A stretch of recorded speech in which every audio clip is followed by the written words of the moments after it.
গাজী আপনাকে যুক্ত করা হচ্ছে, বলেন। জি ভাইয়া, কেমন আছেন আসিফ ভাই? ভালো ভালো আছে, আশা করি আপনি ভালো, বলেন তাহলে। জি, আমি বলতেছিলাম যে সূরা বাকারাতে কয়েকটা আয়াতের মধ্যে একটা যে ওয়া ইন কুনতুম ফি রাইবিন মিম্মা নাযালনা আলা আবদিনা, আমি আমার বান্দার উপরে যে আয়াত নাযিল করেছি ফাতু বিসূরাতিন মিন মিসলিহি, যদি তোমরা সে বিষয়ে সন্দেহ করে থাকো তাহলে বিসূরাতিন মিন মিসলিহি ওয়াদউ শুহাদাকুম মিন দুনিল্লাহ, তাহলে সন্দেহ যদি করে থাকো তাহলে তার মতো একটা সূরা নিয়ে আসো। আর ওয়াদউ শুহাদাকুম মিন দুনিল্লাহি ইন কুনতুম সাদিকিন, যদি তোমরা সত্যবাদী হয়ে থাকো তাহলে তার মতো একটা সূরা নিয়ে আসবা এবং তোমরা সকলে একত্রিত হও। যদি তোমরা পারো, যদি তোমরা সত্যবাদী হও তাহলে নিয়ে আসো একটা সূরা বা একটা আয়াত। আর তারপরে আয়াতে বলতেছে ফাইন লাম তাফআলু, তোমরা এটা কখনো পারবে না। তো ফাত্তাকুন নার, যদি তোমরা না পারো তাহলে তোমরা সেই আগুনকে ভয় করো। ওয়াকুদুহান নাস ওয়াল হিজারা, তাহলে এইভাবে দৃঢ়তার সাথে আপনার বলতেছে যে যদি তোমরা সত্যবাদী হয়ে থাকো তাহলে এরকম একটা আয়াত, এরকম একটা কোরআন বা এরকম একটা সূরা নিয়ে আসো। তো এই পর্যন্ত তো কেউ নিয়ে আসতে পারলো না বা আনলো না। Wait wait wait wait wait এক সেকেন্ড। আপনি তো এই কোরআনের এই আয়াতটা পড়ছেন, এই আয়াতেই তো বলা আছে যে কেউ পারবে না, তাই না? জি, তো আপনি তো এটাতে বিশ্বাস করেন যে কেউ পারবে না, তাই না? জি। আচ্ছা, কেউ আনার আগেই আপনি বিশ্বাস করে বসে আছেন, রায় হয়ে গেছে, এখন আপনি বিচারটা মানে আবার করতে চান কেন, বুঝলাম না। আপনি তো রায় তো আগেই দিয়ে দিছেন।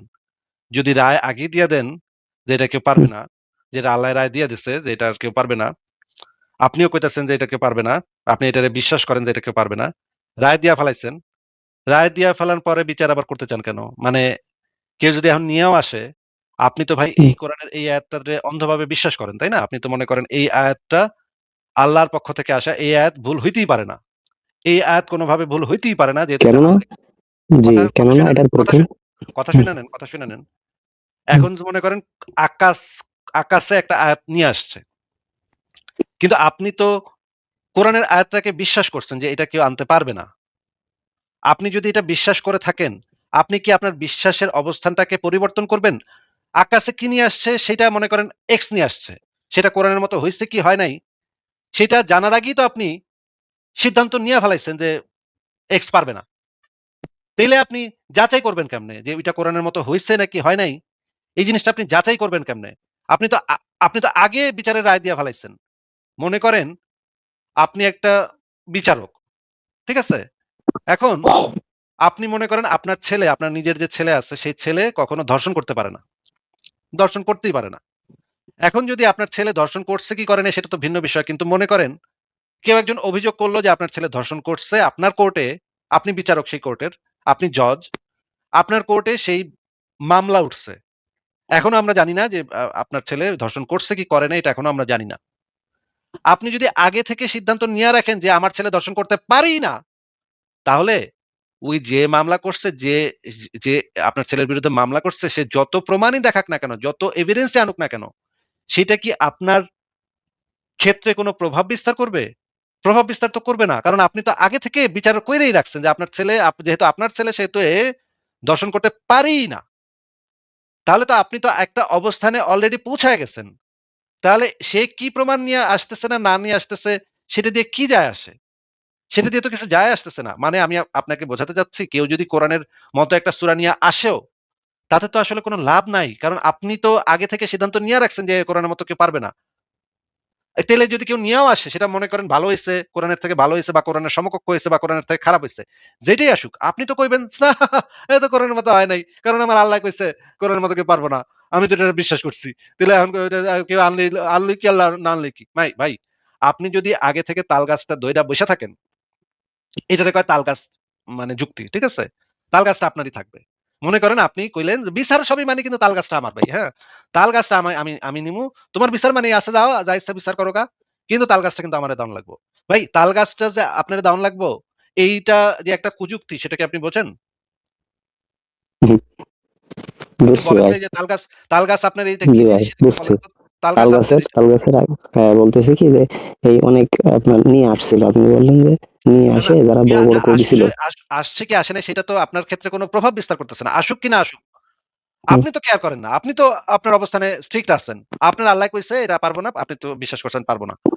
তাহলে আপনার অবস্থান তো তাতে সেই চেঞ্জ হবে। সময়কার সেই সময়কার বড় বড় কবিরাই বলছে লাইসা হাদা কালামুল বাশার, যদি যে আরে এটা আসছে কি লাইসা হাদা সেটা তো পরে আমরা সে লাইসা আলোচনা হাদা করব। কালামুল সেটা তো বাশার বলছে, সেটা তো তারাই পরে স্বীকার আমরা করছে আলোচনা যে এটা কোনো সেটা সাধারণ মানুষের কথা না। সেটা পরে আমরা আলোচনা করব তো।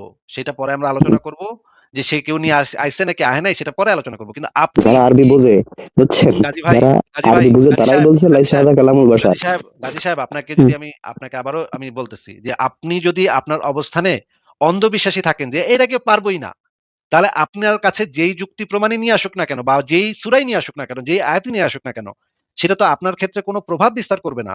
আপনি তো তখন কইবেনই। কারণ তালগাছটা তো ভাই আপনারই। তাই না? আপনি কি কোনো অবস্থাতে তালগাছ ছাড়বেন ভাই? আগে কন যে যদি আসে ভালো করে নিয়ে আসে তাহলে আমি তালগাছ ছাইড়া দিমু। তাইলে আপনি তো কোরআনের এই আয়াতটাকে আপনি অস্বীকার করবেন তখন। এটা তো আপনি করতে পারবেন না। সেটা দেখা তাইলে যাবে। আপনি নিয়ে আসেন আগে, আরে আপনি নিয়ে দেখান আসেন যাবে কি? একটাকে, আপনি তো একজনকে দেখান, আপনি তো বিচার আগে একজনকে করেন দেখান বিচারের যে ফয়সালা। পৃথিবীর কেউ বানাইছে, বিচারের ফয়সালা। একজন কোরআন কাজী বানাইছে। সাহেব, কাজী সাহেব আপনাকে যেটা জিজ্ঞেস করছি সেটার উত্তর দেন। বিচারের ফয়সালা হুম, তো আপনি আগে দিয়া ফেলাইছেন। তো বিচার হইব কেমনে এখানে?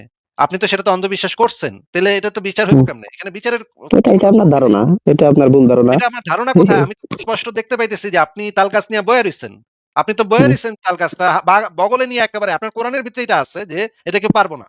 এবং আপনি এটারে হুম। অন্ধবিশ্বাস করছেন। এখন যাই আনুক না কেন আপনি তো কইবেন, "আরে ধুর হয় নাই, হয় নাই। এটাকে কি হইছে? এটা কিছুই হয় নাই। ধুর কি আনছস তুই? হুম। হ্যাঁ, এটা তো এরকম হয় নাই। এটা তো ওইরকম হয় নাই। এটা তো এই দিক দিয়ে হয় নাই। এটা ডাইন দিক দিয়ে একটু বেশি হয়ে গেছে। বাম দিক দিয়ে একটু কম হয়ে গেছে। এটা তো এটা হয় তো নাই।" আপনি ভাই এটাই কি কই। নিয়ে আইছেন? আপনারটা একটু শোনান তো দেখি, আমি ভাই এই নিয়ে আইছি, আপনি একটা বলেন আমি তো। কি নিয়ে আইছি, কি আছে নিয়ে কিছু এরকম? যাবো? ভাই আপনার নিয়ে কাছে নিয়ে এরকম কিছু আমু। আছে কিনা? বা গাজী সাহেব আপনার কথাটা কি আপনি কি কিছুই বুঝতে পারেন নাই? আমার আমার কথা পয়েন্ট আপনি, জি, জি আমার ভাই। পয়েন্টটা কি আপনি কিছুই বুঝতে পারেন নাই? আচ্ছা মনে করেন যে হিন্দু ধর্মের হুম, একজন ব্যক্তি কইল, বেদের ভিতরে একটা লাইন আছে, এই লাইনটার মতো কেউ কোনো লাইন আনতে পারব না। হুম? হুম, আপনি ওই লাইনের ভিতরে লেখা আছে পুঙ্গা, পুঙ্গা, চুঙ্গা, চুঙ্গা, মুঙ্গা। হ্যাঁ? এই জিনিসটা লেখা আছে। পুঙ্গা, পুঙ্গা, চুঙ্গা, চুঙ্গা, মুঙ্গা। এই লাইনের এটা এমনই ঐশ্বরিক বাণী, এটার মতো কেউ লাইন আনতে পারব না। হুম? একেবারে ওদের বেদের হুম, ভিতরে লেখা আছে। এখন আপনি হুম, গিয়া কইলেন, "আরে এটা তো খুবই সহজ। এটা তো আমিই পারি।" এটার অনুকরণে আমি একটা বানাইলাম। চিঙ্গা, পিঙ্গা, নিঙ্গা, নিঙ্গা, নিঙ্গা। হ্যাঁ? এটা আপনি কইলেন। এই তো এটার মতো হইল। ছন্দে, ছন্দে মিলল। হইছে এটার মতো হইছে না? আচ্ছা কন তো হিন্দু বাড়া কি মানবো যে আপনারটা তার মতো মানে বেদের আয়াতের মতো হইছে? হিন্দু হুম, বাড়া কি বুঝছি। কোনদিন মানবো? আপনার হুম, হিন্দু বাড়া কি হুম, কোনদিন বুঝছি। মানবো? হিন্দু বাড়া কি কইবো যে আমার বেদের থেকে ভালো হইছে এটা। তুমি ঠিকই কইছো। গাজী ভাই তুমি ঠিকই কইছো। আমার বেদের থেকে অনেক সুন্দর হইছে এটা। তোমার কথা মাইনা লইলাম। এটা কি হিন্দু ধর্মে হুম, অন্ধবিশ্বাসী ব্যক্তিরা কইবো কখনো? হুম, একটু উত্তরটা দেন। বুঝছি ওই আপনার কথা। হিন্দু ধর্মের ওই হুম, অন্ধবিশ্বাসী যে ব্যক্তিটা মনে করে বেদ লিখছে তাগো ঈশ্বর, তাগো ভগবান লিখছে বেদ। চুঙ্গা পুঙ্গা মুঙ্গা মুঙ্গা চুঙ্গা এই কথাটা বেদের ভিতরে লেখা আছে। এখন আপনি গিয়া কইলেন যে এটার থেকে ভালো তো আমি বানাইতে পারি। এই যে দেখ মিঙ্গা মিঙ্গা মিকা কেকা টিঙ্গা, হ্যাঁ? এটা কইলেন আপনি গিয়া। হুম। এখন আচ্ছা, ওই তো হিন্দু আপনার বেড়ায় আচ্ছা যেই বুঝছি। বেড়ায় যেই বেড়ায় যেই বেড়ায় এই তার ধর্মে অন্ধবিশ্বাসী, তার বেদে হুম, অন্ধবিশ্বাসী। সে বিশ্বাস করে তার বেদটা ভগবানে পাঠাইছে। সেই বেড়ায় হুম, কি কোনদিন মানবো আপনার কথা? আপনি যে যত ভালো নিয়ে আসেন না কেন, যা কিছুই আনেন হুম। না কেন, ওই বেড়া কি কোনদিন মানবো যে আপনারটা ভালো হইছে? হ্যাঁ, বুঝছি আপনার কথা। ভাই আমার কথা ওরা কি বুঝছেন? আমাকে যদি একটু বুঝাইতেন যে হাই, আপনি যদি আমি বুঝতে আপনাকে চান এবার যেই শুনেন, জিনিসটা একটু খেয়াল করে আপনাকে শুনেন। যে জিনিসটা বুঝাইলাম যদি সেই ধৈর্য জিনিসটা থাকে, আমাকে ধৈর্য থাকে। আপনাকে যেই জিনিসটা বুঝাইলাম সেই জিনিসটা আমাকে একটু এক্সপ্লেইন করেন তো এখন দেখি আপনি কি বুঝছেন? হ্যাঁ, হ্যাঁ, আপনি একটু ধৈর্য ধরেন, ধৈর্য ধরে আচ্ছা, মনে করেন এরকম কি কখনো আপনি শুনছেন আমি কখনো? আপনাকে যে যে জিনিসটা বুঝাইছি এতক্ষণ, সেই জিনিসটা আমি কি বুঝাইছি সেটা আমাকে একটু এক্সপ্লেইন করেন। আমি একটা হ্যাঁ, পয়েন্ট হ্যাঁ, আপনাকে বুঝাইছি যেটাকে যুক্তিবিদ্যার ভাষায় বলা হয় তালগাছ তত্ত্ব। হ্যাঁ? এটাকে বলা হয় বিচার মানি তালগাছ আমার। ঠিক আছে? আপনি যেটা করছেন সেটাকে বলা হয় বিচার মানি তালগাছ আমার। ঠিক আছে? হুম, আপনি একটু আচ্ছা আমাদেরকে বুঝছি। বলেন যে আপনি আমাদেরকে একটু বলেন যে এই যে আমি আপনাকে এতক্ষণ বুঝাইলাম, কি বুঝাইলাম? আপনি কি বুঝছেন সেটা আমাদেরকে একটু বলেন। মানে এটাই বলতে হবে। মানে এটাই বলা লাগবে। এটাই কিটা বলা বলা লাগবে, তাই তো নাকি? কিটা বলা লাগবে? আমি আপনাকে যে পয়েন্টটা বুঝাইলাম, সেই পয়েন্টটা আপনার নিজের ভাষাতে এক্সপ্লেইন করেন। হ্যাঁ, শোনেন এবার, আর আমি যেটা বুঝাইছিলাম সেটা আপনি বুঝছেন কিনা জানি না। আমার মনে হচ্ছে বুঝেননি আরে আপনি। এজন্য এই জায়গায় নিয়ে গেছে। এই যে চুনাহাগা মুমিনগুলার সাথে এইজন্য কথা বলাটা খুবই মুশকিল। এত সহজভাবে এই চুনাহাগারে বুঝাইলাম, এত সহজভাবে, এত সুন্দরভাবে এই চুনাহাগারে বুঝাইলাম। কিন্তু সে তো মনে করছে যে, নাস্তিকে যাই কোক না কেন আমি তো মানুম না। নাস্তিকের কথা যদি আমি মাইনা লই তাইলে তো আমি তো হাইরা গেলাম। নাস্তিকে আমারে যতই যুক্তি দিয়া বুঝাক না কেন আমি কি মানুম নাকি? নাস্তিকের কথা মাইনা লইলে তো আমি হাইরা যাবো। আমার ইসলামটা তো হাইরা যাবে। আমার নবীর তো লুঙ্গিটা বাহ! খুলে যাবে। হ্যাঁ, আমার নবী তো বাহ! ন্যাংটা হয়ে যাবে এই শুনতেছে? জনগণের সামনে। আমার আল্লাহ ফাকতো, আমার আল্লাহ বাহ! ফাকতো, আমার আল্লাহ ফাকতো বেইজ্জত হয়ে যাবে এই মানে নাস্তিকের সামনে। এইজন্য নাস্তিকরা যতই যুক্তি দেখ না কেন, আমি তো ভাই বুঝুম না। আমি তো সুনাহাগা মুমিন মাদ্রাসা থেকে পাঁচ চুলকাইতে, চুলকাইতে আইছি। আমি তো বুঝুম না। তো এই হইতেছে সুনাহাগা মুমিনদের অবস্থা। মানে একটা সুন্দর জিনিস ব্যবহার যে, এত সুন্দর একটা জিনিস ব্যবহার যে এত ওরে। মিউট করে রাখলাম কাজী আপনারা মিউট করে রাখলাম। এত সুন্দরভাবে বুঝাইলাম এই একটা পয়েন্ট কিন্তু এ তো মানুম না। আমি তো মানুম না। নাস্তিকে কইছে আমি মানুম কে? নাস্তিকে তো আমাগো ধর্ম নিয়া আমার নবীর লুঙ্গি ধরে টান না খুইলা দেয় সবার সামনে। আমার নবীর যে লুচ্ছা ছিল, আমার নবী যে দর্শক ছিল এটা তো সবাইরে বইলা দেয়। আমরা যে লুকায় রাখতে চাই, হাদিসগুলা লুকায় রাখতে চাই এগুলো তো বইলা দেয় সবাইরে। আমি তো ধরা খায় যামু। নাস্তিকের লাইভে গেলে আমরা তো ধরা খায় যাই। এজন্য নাস্তিকের লাইভেও যাই না। আমি কথাও কই না, কিছু করি না। কিন্তু এখন তো আইসা একটা পেজগির ভিতরে পড়ে গেলাম। এখন তো কেমনে স্বীকার করি যে এটা তো ঠিকই কইছে। কিন্তু এই গাজী সে কিন্তু ঠিকই বুঝতেছে যে আমি যেটা কইছি সেটা ঠিকই কইছি। কারণ একই জিনিস যদি আমি হিন্দু ধর্মের উপর এপ্লাই করি বা ধরেন বৌদ্ধ ধর্মের উপর এপ্লাই করি তখন কি হবে? হ্যাঁ? মানে আমি যেই পয়েন্টটা বলছি সেই পয়েন্টটা কিন্তু সে রিফিউট করতে পারবে না। আমি যেই মানে তালগাছ তত্ত্ব তাদের যে তালগাছ যুক্তি আমি তো ভাই বিচারের আগে আমি জিতা গেছি। হ্যাঁ? আমার আল্লাহ বিচারের আগে জিতা গেছে। আমার আল্লাহ ফার্স্ট হইছে। যে আল্লাহ নিজেই কয়ে দিছে এখানে যে এটাকে পারবো না। এখন তুই কি আনবি ক? একটা কথা আছে যে ওই যে একজন কয় যে আমারে এই যে আমি একটা কথা কইলাম আমারে ভুল প্রমাণ করতে পারলে আমি ১০০ কোটি টাকা দিমু। তারপরে এখন পাশে থেকে মফিজে কয়, "ওই আক্কাস তোর কাছে কি ১০০ কোটি টাকা আছে তুই দিবি কেমনে?" আর আক্কাসে কয় কি, "আরে ধুর বেটা আমার তো টাকা দেওয়ানি লাগবে না। কারণ আমি তো স্বীকারই করুম না। আমি যে ভুল করছি এটা তো আমি স্বীকারই করুম না। তাইলে আমার টাকা দেওয়ান লাগবো কেন?" এটা হইতেছে একটা জোক, হ্যাঁ? মানে একজন ব্যক্তি বলতেছে যে, আমারে যদি কেউ ভুল প্রমাণ করতে পারে, তাইলে আমি তারে ১,০০০ কোটি টাকা দিমু। তখন আক্কাসে তার দোস্ত আক্কাসে পাশে থেকে কইতেছে, খোঁচায়, খোঁচায় কইতেছে, "ওই তুই ১,০০০ কোটি টাকা দিবি কেমনে? তোর কাছে তো ১,০০০ কোটি টাকা নাই রে। তুই দিবি কেমনে?" তখন কইতেছে এটার দিকে তাকায়, "আরে ধুর ১,০০০ কোটি টাকা দেওয়ান লাগবে না। আমি তো স্বীকারই যাবো না কোনদিন যে আমি ভুল করছি। ও আমারে যাই বুঝাক না কেন আমি তো মানুম না। আমি কমু হয় নাই। তাইলেই তো হইলো। তুই কি যাই বুঝাস, এখন যা ইচ্ছা বুঝা তুই আমারে। আমি তো বুঝুম না।" মানে তাদের আল্লাহ মানে তাদের অন্ধবিশ্বাসটা এইটা যে আমারে যা ইচ্ছা বুঝা বুঝা তুই। আমার যা ইচ্ছা লেইখা নিয়ে আয় তুই। আমি তো বুঝুম না। আমি তো কমু এটা হয় নাই। কোরআনের মতো হয় নাই। তাহলে তুই আমার কোরআনের মধ্যে লিখবি কেমনে? আমি তো যাই আনস না কেন আমি তো কোনো হয় নাই। তাহলে তুই আমারে মানাবি কেমনে? আমি যদি না মানি তাহলে তুই আমারে মানাবি কেমনে? ভাই আপনি যদি গাজী সাহেব আপনাকে এত সহজ কইরা বুঝাইলাম, হুম? আপনাকে এত সহজ করে বুঝাইলাম তারপরে যদি আপনি না বুঝেন একটা সিম্পল জিনিস যে একজন যদি কয় যে আমি মানুম না, আমারে মানাবি কেমনে? তুই আমারে যাই কস না কেন আমি মানুম না। তাল গাছ আমি ধরে বয়ে থাকুম। তুই আমার কাছে কি করবি কর। আমি মানুম না আমি। তাইলে এইটা যদি আপনার স্ট্যান্ড হয়, তাইলে তো আপনি এই প্রতিযোগিতার অর্থ কি বা এই কনটেস্ট এর অর্থ কি? এটা তো আমি বুঝলাম না। আপনাকে এত চমৎকারভাবে এত সুন্দর করে বুঝাইলাম, কিন্তু আপনি এখনো গারতারের মতো গদগদ করতেছেন।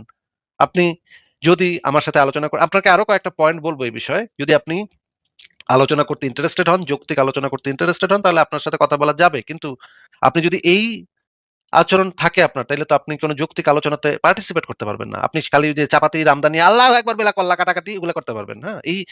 এই অ্যাপ্রোচ তো যৌক্তিক আলোচনার অ্যাপ্রোচ না। গাজী সাহেব আপনাকে আমি আনমিউট করতেছি। আপনাকে আমি জিজ্ঞেস করলাম যে এতক্ষণ আমি যেটা আপনারে বুঝাইলাম সেটা আপনি কি বুঝছেন সেটা আপনি নিজের ভাষায় বলেন। যদি বলেন তাহলে আপনার সাথে ফার্দার আলোচনা আরো করব। আরো পয়েন্ট অনেকগুলো আছে। আমি আপনাকে দেখাবো যে এই মানে জিনিসটা কেন যৌক্তিকভাবে ভুল সেটা আমি আপনাকে দেখাবো। কিন্তু তার আগে আমার বুঝতে হবে যে আপনি আমার কথাটা বুঝছেন কিনা। এই গাজী সাহেব আপনি একটু বলেন তো আপনি কি বুঝছেন? আমি এতক্ষণ কি বুঝাইলাম আপনারে? জি ভাইয়া শোনেন, কথা বেশি বললেই যে সঠিক হয়, সত্য হয় ওকে মিউট করে দিলাম। আপনাকে যেটা জিজ্ঞেস করেছি শুধুমাত্র যদি সেইটার উত্তরটা দেন যে আপনাকে আমি এতক্ষণ কি বুঝাইলাম সেটা যদি আপনি আমাদেরকে একটু বলেন, তাহলে আপনার সাথে ফার্দার ডিসকাশন করা যাবে। আমার কাছে আরো অনেকগুলা পয়েন্ট আছে সেগুলো আমি একটা, একটা করে বলতে চাইছিলাম আপনারে। ভাবছিলাম যে আপনার সাথে কথা বলা যাবে, কথা বলা যায়। কিন্তু এখন বুঝতেছি যে কথা বলাটা সম্ভব নাই। চুনাহাগা অশিক্ষিত মূর্খ, গোয়ার গোবিন্দ, মাদ্রাসা সাপ এগুলোর সাথে বেশিক্ষণ কথা বলা যায় না। যেটা আমরা অলরেডি জানি যে এই চুনাহাগা মোহাম্মদ নামক পাগলা কুত্তার যে উম্মত গুলা সেগুলোর সাথে আসলে কথা বলা যায় না। হ্যাঁ? এগুলোর সাথে কোনো যৌক্তিক আলোচনা করা সম্ভব না। আপনাকে যে জিনিসটা আমি বুঝাইছি যে এই যে তালগাছ তত্ত্ব, আপনি যে তালগাছ তত্ত্বটা দিছেন যে যাই আনেন না কেন ভাই আমি তো মানুম না ভাই। আমারে মানাইতে কেমনে মানাইবেন আমারে কন তো দেখি ভাই। আমি যদি না মানি তাহলে আমারে মানাইবেন কেমনে? এটা যে কোরআনের মতো হইছে আমি তো মানুম না। যাই আনেন না কেন? তাহলে মানাইবেন কেমনে আমারে? আমি তো শিকার যাবো না। তাহলে আমারে শিকার যাওয়াইবেন কেমনে? যতই ভালো আনেন, যতই কিছু করেন না কেন? আমি তো মানুম না। এটা যদি আপনার অ্যাপ্রোচ হয় তাহলে এই চ্যালেঞ্জ দেওয়ার মানেটা তো থাকে না তখন আর। আপনার যদি অ্যাপ্রোচটা এরকম হইতো, আচ্ছা ঠিক আছে আমি এখনো আমি যদি কোরআনের মতো একটা সূরা আনতে পারেন, তাহলে যদি সেটা কোরআনের মতো হয়, তাহলে তো আমি মাইনে নিব যে হ্যাঁ, তাহলে তো আ আমরা স্বীকার করব যে হ্যাঁ, আপনি তো সেই দিকে নাই তো। আপনি তো আগেই এটার অন্ধবিশ্বাস করে বয়ে আছেন। তাহলে আপনি এটাতে যাইবেন কেমনে? ওই জায়গাটাতে তো আপনার যাওয়ার কোন স্কোপ নাই। আপনি তো অন্ধবিশ্বাসী। আপনার অবস্থানটা তো স্ট্রিক্ট। আপনি তো আপনার অবস্থান থেকে নড়বেন না। কোন কিছু দিয়ে নাড়ানো যাবে না। আপনার অন্ধবিশ্বাস জিনিসটাই হইতেছে এরকম যে কোন কিছু দিয়ে কোন যুক্তি প্রমাণ সেখানে খাটে না, কাজ করে না। যা কিছুই আনেন না কেন তাল গাছটা সবসময় আপনারই থাকবে। তাহলে এই চ্যালেঞ্জ দেওয়ার মানেটা কি? এটা তো আমি বুঝলাম না। এটা তো একটা খুবই ফ্যালাসিয়াস একটা চ্যালেঞ্জ। ফ্যালাসি এটার ভিতরে যে কত রকমের ফ্যালাসি আছে সেটা আমি একটা, একটা করে দেখাবো ভাবছিলাম। শেষ একবার চেষ্টা করি দেখি এই বান্দায় ঠিকভাবে কথা বলতে পারে কিনা। গাজী আপনাকে যেটা বুঝাইছি সেটা কি আপনি আমাদেরকে একটু এক্সপ্লেইন করবেন কি বুঝাইছি?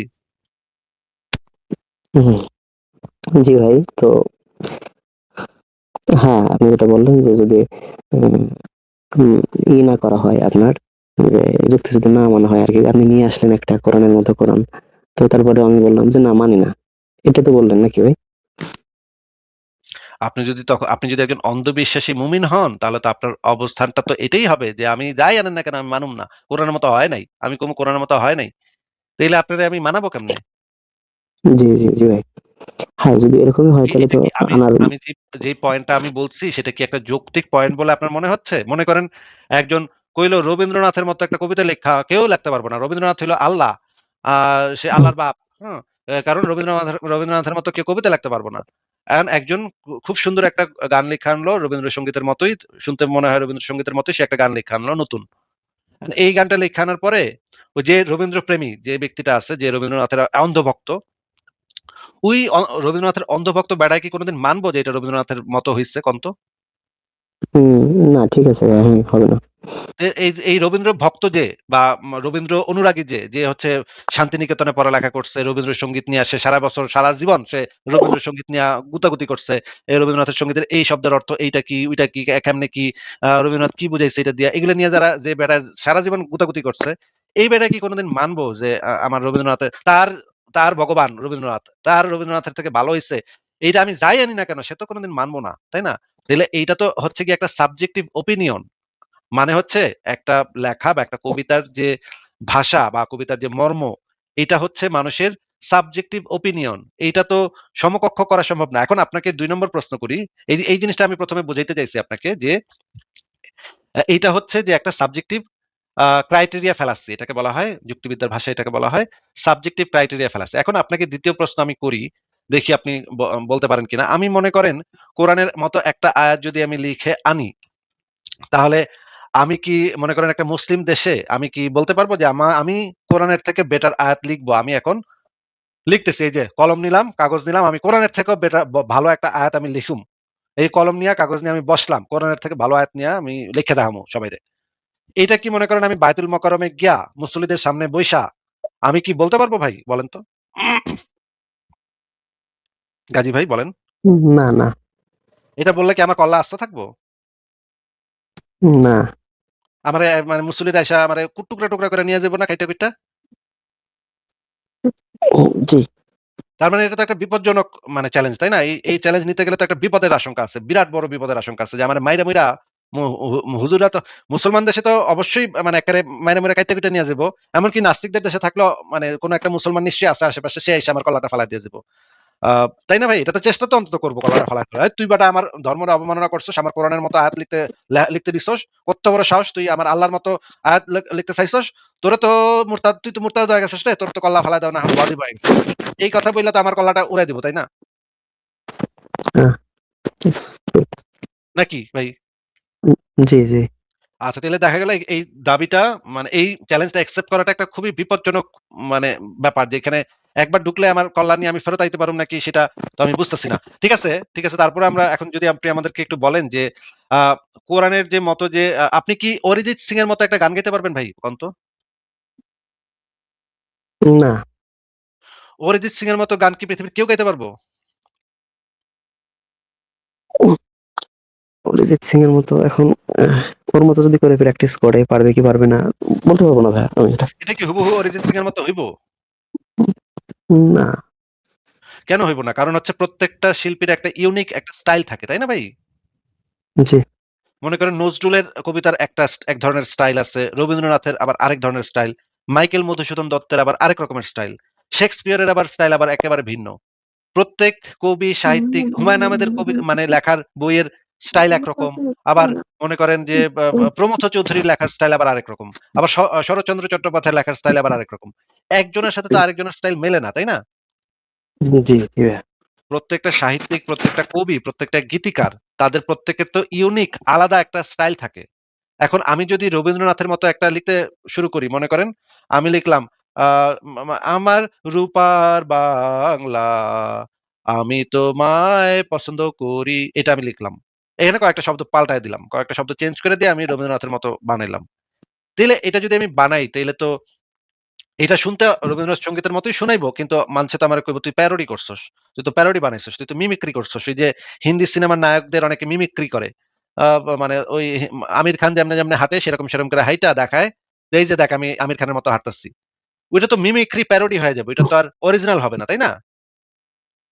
জি।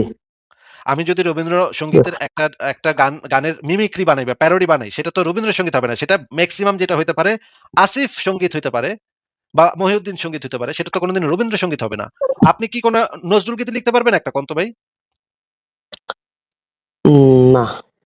নজরুল গীতি তো আপনার পক্ষে লেখা সম্ভব না। কারণ আপনার নাম হইতেছে গাজী। আপনি যদি কোন একটা গান লেখেন সেটা মেক্সিমাম হইতে পারে গাজী গীতি হইতে পারে। নজরুল গীতি তো এটা হইব না। নাকি? জি ভাইয়া, জি ভাইয়া। তাইলে ট্রুথ। নজরুল গীতির মতো একটা গান লিখা আনেন, এই কথার মানে কি ভাই? এই কথার তো কোনো মানে হয় না। নজরুল গীতি যদি আমি লিখাও আনি, তাইলে তো এটা নজরুল গীতি হইব না। ওইটা আসিফ গীতি হইব। ওইটা কুদ্দুস গীতি হইব। ওইটা আক্কাস গীতি হইব। ওটা তো নজরুল গীতি হইব না। জি। তাহলে প্রত্যেক লেখকের, প্রত্যেক সাহিত্যিকের যদি একটা ইউনিক স্টাইল থাকে, শেক্সপিয়ারের একটা স্টাইল আছে, হোমারের একটা স্টাইল আছে, পৃথিবীর যত সাহিত্যিক আছে, কাফকার একটা স্টাইল আছে। যত সাহিত্যিক জি আছে, ভাইয়া। যত কবি আছে, প্রত্যেকের আলাদা একটা ইউনিক স্টাইল থাকে। সেই স্টাইলটা নকল করা যায়, কিন্তু সেই স্টাইলটা একজন মানুষ নিজের ভিতরে আনতে পারে না কখনো। মানে হচ্ছে আমি রবীন্দ্রনাথ হয়ে যেতে পারব না। যে রবীন্দ্রনাথের মতো আমি গীতাঞ্জলি লিখে ফেলাবো। এটা তো কখনো সম্ভব না। একজনেরটা আরেকজন করতে পারে না। এইটা যদি এরকম করেও, হুম, যদি করার চেষ্টাও করে, হুম। তখন যেটা হয় সেটা হয় মিমিক্রি হয়ে যায়, প্যারোডি হয়ে যায়। সেটা অরিজিনাল হয় না। আর অরিজিনাল করতে হইলে রবীন্দ্রনাথের মতো অরিজিনাল রবীন্দ্রসঙ্গীত লিখতে হইলে রবীন্দ্রনাথেরই থাকুন লাগবে। রবীন্দ্রনাথই এটা পারবে একমাত্র। রবীন্দ্রনাথ ছাড়া অরিজিনাল রবীন্দ্রসঙ্গীত আর কেউ তো লেখাটা কারো পক্ষে সম্ভব না। এখন আপনাকে যেটা বোঝাইতে চাচ্ছি যে রবীন্দ্রসঙ্গীতের মতো যদি কেউ গান লিখতে না পারে, তাতে কি প্রমাণ হয় যে তাইলে রবীন্দ্রনাথ ভগবান? এটা তো প্রমাণ হয় না। যেটা প্রমাণ হয় সেটা মেক্সিমাম যেটা প্রমাণ হয় যে রবীন্দ্রনাথের ইউনিক একটা স্টাইল আছে লেখার। সেই স্টাইলটা রবীন্দ্রনাথ গান লিখছে, কবিতা লিখছে যেগুলা ইউনিক একটা স্টাইল, সেটা অরিজিনাল রবীন্দ্রসঙ্গীত লেখা আর সম্ভব না। কারণ রবীন্দ্রনাথ মারা গেছে, এখন আর অরিজিনাল রবীন্দ্রসঙ্গীত লেখা আর উনার মতো রবীন্দ্রনাথের মতো আর হবে না। মানে উনার হবে মতো আর হবে না। হয়তোবা পাশাপাশি যাবে, এটাই তো বলতে চাচ্ছেন, তাই না ভাইয়া? কাছাকাছি প্যারোডি কেউ করতে পারে। প্যারোডি অনেকে বানায়। আমি ফেসবুকে অনেকের দেখছি রবীন্দ্রনাথের গানের একটু শব্দ-টব্দ চেঞ্জ করে দিয়া প্যারোডি বানাইছে। এটা শুনতে জি মজাই ভাইয়া, লাগে। তো মানে আপনি যেটা বলতে চাচ্ছেন আরকি, সহজে যেটা বুঝলাম যে মানে যেটা বলছে এখানে যে তোমরা এর মতো পারবে না। মানে এরকম আ মানে আপনার যেটা বলতে চাচ্ছেন যে এরকম হবে না, এরকম কেউ বানাইতে পারবে না। এরকম হ্যাঁ, কারো হয়তোবা পক্ষে পাশাপাশি হবে, তাও তো। কারো ক্ষেত্রেই হুবহু ও হুম, অরিজিনাল রবীন্দ্রসঙ্গীত লেখা কারো পক্ষে সম্ভব না। তার মানে তো আমরা এই কনক্লুশনে যাইতে পারি না। এই সিদ্ধান্ত এখান থেকে নিতে পারি না যে যেহেতু রবীন্দ্রসঙ্গীতের মতো কেউ সঙ্গীত লিখতে পারবো না, সুতরাং রবীন্দ্রনাথই আসলে আল্লাহ পাক। এটা তো আমরা এই সিদ্ধান্তে যাইতে পারি না এখান থেকে। এটা তো যুক্তিসঙ্গত জি, হয় না। তাহলে তো জি ভাই, পৃথিবীতে জি হাজার, ভাই। হাজার গায়ক আছে, হাজার, হাজার কবি আছে, হাজার, হাজার সাহিত্যিক আছে। প্রত্যেকেই আল্লাহ পাক হইতো। কারো স্টাইল আচ্ছা ভাই আপনার কেউ হুবহু অরিজিনাল নকল করতে পারবে না। এখন আপনাকে আচ্ছা কি ভাই আপনার এই বইয়ে তো ভাই আপনার, আমরা যখন কোনো বই পড়ি, যেকোনো বই যখন আমরা পড়ি, তখন মানে একরকম ধাঁচ থাকে একেক রকম বইয়ের। কিন্তু আপনার মানে এরকম কোনো বই তো আমরা আজ পর্যন্ত পাই নাই যে মানে প্রথমেই বলবে মানে দৃঢ়তার সাথে এমন কোনো লেখক বা এমন কোনো কবি, সাহিত্যিক এরকম ভাবে তো বলতে পারে না যে এই কোরআন, এই আমার এই বইয়ের মধ্যে কোনো ভুল নাই। মানে এইভাবে দৃঢ়তার সাথে কেউ বলতে পারে না বা বলিনি, বইয়ের ভিতরে আমরা দেখিনি এটা তো সচরাচর। না, এটা তো কিন্তু আপনি তো ভাই কয়টা বই পড়ছেন আমি তো জানি না।